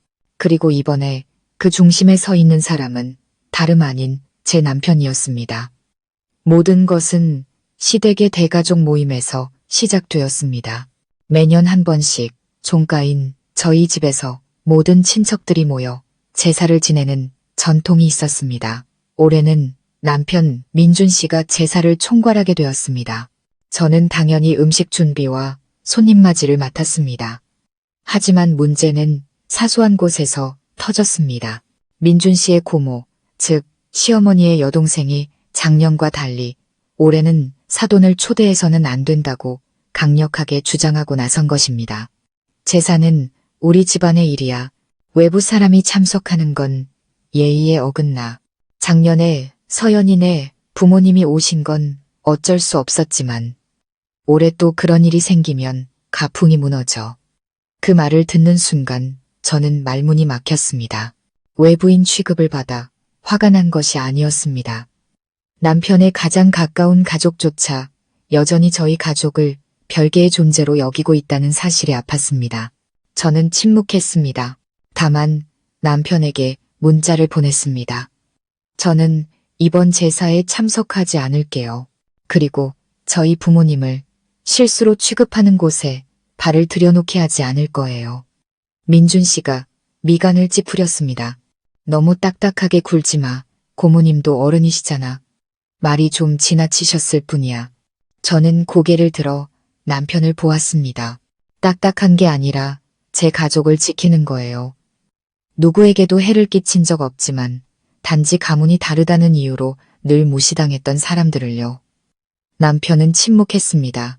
저는 돌아섰습니다. 사흘 후 저는 시어머니와 민준 씨가 거실에서 이야기하는 것을 보았습니다. 어머님의 목소리는 작았지만 똑똑히 들렸습니다. 네가 곤란한 거 안다. 하지만 이 집안에는 아직도 낡은 생각을 가진 어른들이 많아. 네가 아내 편만 들면 이 어미 체면이 뭐가 되겠니? 민준 씨가 한숨을 쉬었습니다. 하지만 제가 아내 편을 들지 않으면 제 가정을 잃게 될 거예요, 어머니. 어머님은 침묵하셨습니다. 제가 들어서자 두 사람은 동시에 저를 돌아보았습니다. 시어머니가 일어나시며 한결 부드러운 목소리로 말씀하셨습니다. 서연아, 사돈 초대 문제는 고모님 말씀 너무 마음에 두지 마라. 그분은 원래 고지식한 분이시고 내 생각에는 내 부모님도 오시는 게 맞다. 저는 놀랐습니다. 어머니, 진심이세요? 어머님은 고개를 끄덕이셨습니다. 하지만 결정은 민준이가 해야 한다. 이번 제사는 장남인 네가 주관하는 것이니 네가 아내와 처가를 초대하고 싶다면 네가 직접 나서서 말해야 한다. 어머니, 저는 제 아내를 선택하겠습니다. 라고 말이다. 저는 민준 씨를 보았습니다. 그의 얼굴은 여전히 고뇌에 차 있었습니다. 저는 그를 탓하지 않았습니다. 전통적인 가정에서 어머니와 아내 사이에 낀 남자의 고통을 이해했습니다. 하지만 언젠가는 선택해야만 하는 순간이 오는 법입니다. 다음날 아침, 제가 아침 식사를 준비하고 있는데 민준 씨가 위층에서 내려와 테이블 위에 작은 봉투 하나를 올려놓았습니다. 안에는 사돈 이진수님, 김영희님 귀하라고 적힌 제사 초대장이 들어있었습니다. 저는 떨리는 손으로 초대장을 들었습니다. 민준 씨가 제 등 뒤에서 조용히 말했습니다. 내가 직접 써서 부모님께 보냈어. 그리고 친척들 앞에서 확실히 말할 거야. 시댁이든 친정이든 모두 소중한 가족이고 누구도 차별할 수 없다고. 저는 돌아보며 눈물을 글썽였습니다. 정말 괜찮겠어요? 괜찮아. 내가 너무 오랫동안 비겁했어. 당신 혼자 모든 걸 감당하게 했지. 이제는 내가 당신 앞에서 바람을 막아주는 사람이 되고 싶어. 다시는 그 어떤 바람도 당신에게 향하지 못하도록. 저는 아이처럼 그에게 안겨 울었습니다. 제삿날 부모님은 고운 한복을 차려입고 오셨습니다. 아버지는 처음으로 사돈 대표로서 모든 친척들 앞에서 인사를 하셨습니다. 어머니는 감격에 겨워 말을 잇지 못하셨습니다. 반대했던 고모님은 옆에서 굳은 표정으로 앉아 있었지만 민준 씨가 단호한 목소리로 친가와 외가를 구분하는 사람은 스스로 가족의 가치를 저버리는 건이라고 말하자 더 이상 아무 말도 하지 못했습니다. 제사가 끝난 후 시어머니는 저희 어머니의 팔짱을 끼고 종갓집 주변을 산책하셨습니다. 두 분이 무슨 이야기를 나누셨는지는 모르지만 저는 어머니의 얼굴에 떠오른 가볍지만 충만한 미소를 보았습니다. 그날 저녁 온 가족이 둘러앉아 식사를 하는데 시어머니가 제게 갈비찜 한 조각을 덜어주시며 작게 말씀하셨습니다. 내가 언젠가 너 같은 며느리를 둬서 자랑스럽다고 느끼게 될 줄은 몰랐다. 저는 어머님을 보며 부드럽게 말했습니다. 어머니, 저는 한 번도 이기고 싶었던 게 아니에요. 그저 다른 며느리들처럼 이 대가족의 일원으로 인정받고 싶었을 뿐이에요. 어머님은 눈물을 글썽이며 고개를 끄덕이셨습니다. 오늘부터 너는 내 딸이다. 저는 눈물을 참을 수 없었습니다. 그토록 간단한 그 한마디를 저는 6년 동안 기다려왔습니다. 그리고 오늘 저는 싸움이나 반항이 아닌 굳건한 마음과 선량함으로 그 말을 들을 수 있었습니다. 옆집 별장을 계약한 지 3년, 모든 것이 저조차 믿기 어려울 만큼 변했습니다. 친정 방문을 금지당했던 며느리에서 부모님과 가까이 살기 위해 몰래 옆집으로 모셔와야 했던 여자. 그리고 의심과 편견으로 가득했던 삶에서 오늘 저희 부모님과 시어머니가 꽃나무 아래서 함께 차를 마시며 손주들 이야기를 나누는 모습을 보기까지 모든 것이 마치 해피엔딩으로 끝난 한편의 긴 꿈만 같았습니다. 한때 온 집안을 뒤흔들었던 그 별장은 이제 대가족의 일부가 되었습니다.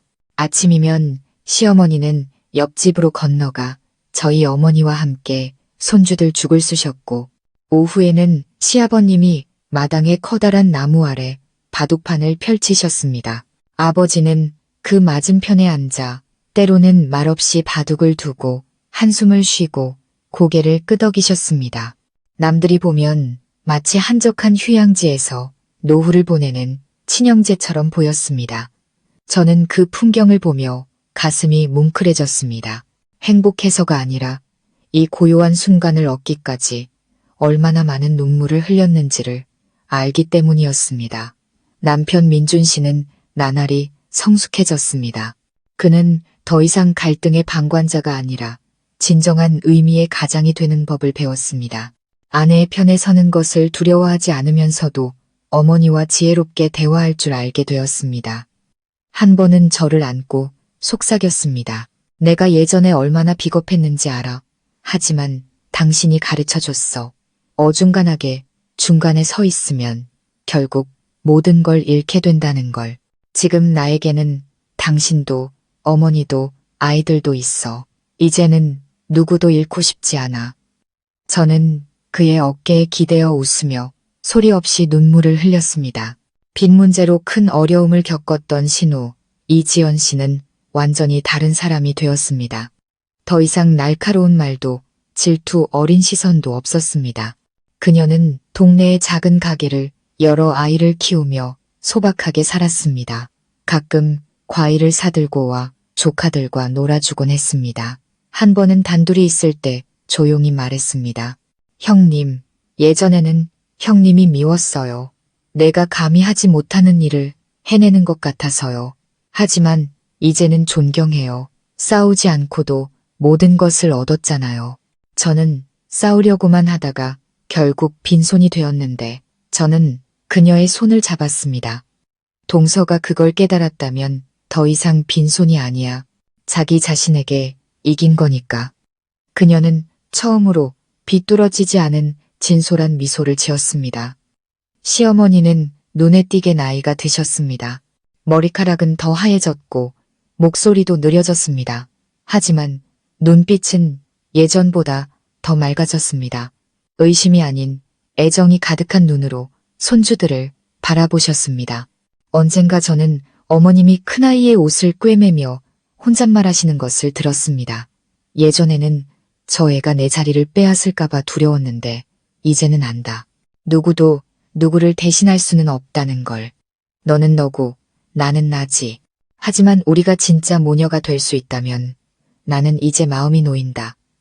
저는 문 뒤에 서서 조용히 눈물을 흘렸습니다. 어느 날 저녁, 저와 민준 씨는 아이들을 데리고 친정으로 갔습니다. 시댁과 친정 식구들이 모두 모여 함께 저녁을 먹었습니다. 아버지는 시아버님께 술을 따르고 어머니는 시어머니께 생선살을 발라드렸습니다. 큰아이가 모두가 웃고 있는 그 순간을 사진으로 찍어 제게 달려와 보여주었습니다. 엄마, 우리 집 예쁘지? 저는 아이를 안고 속삭였습니다. 그럼 세상 그 어떤 집보다 예쁘단다. 왜냐하면 우리 집에는 사랑과 용서, 그리고 이해가 가득하니까. 그날 밤 아이들을 재우고 저는 마루에 앉아 제 며느리 일기의 마지막 장을 썼습니다. 며느리로 산다는 것은 결코 쉬운 일이 아니다.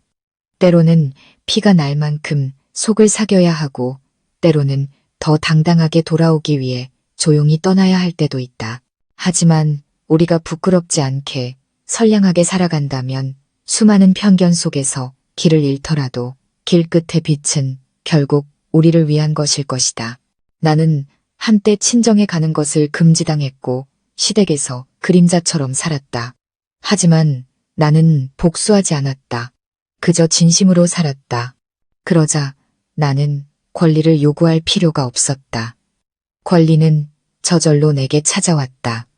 한때 거대한 물음표였던 옆집 별장은 이제 모든 것에 대한 해답이 되었다. 저는 일기장을 덮고 고개를 들어 밤하늘을 보았습니다.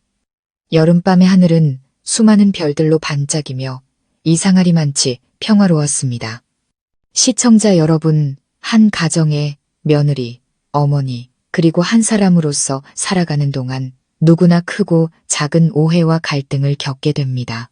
하지만 가장 중요한 것은 누가 옳고 그른가가 아니라 모든 것이 지나간 후에 서로를 마음에 품을 수 있는 너그러움이 우리에게 남아있는가 하는 점일 것입니다. 금지된 효도를 지키기 위해 묵묵히 부모님을 곁으로 모셔야 했던 한 며느리에서 인내하고 때로는 강하게 맞서며 진정한 조화를 이뤄낸 한 아내이자 어머니의 이야기. 이 이야기는 단지 한 사람의 이야기가 아니라 이 시대를 살아가는 수많은 가정의 모습을 비추는 거울일지도 모릅니다.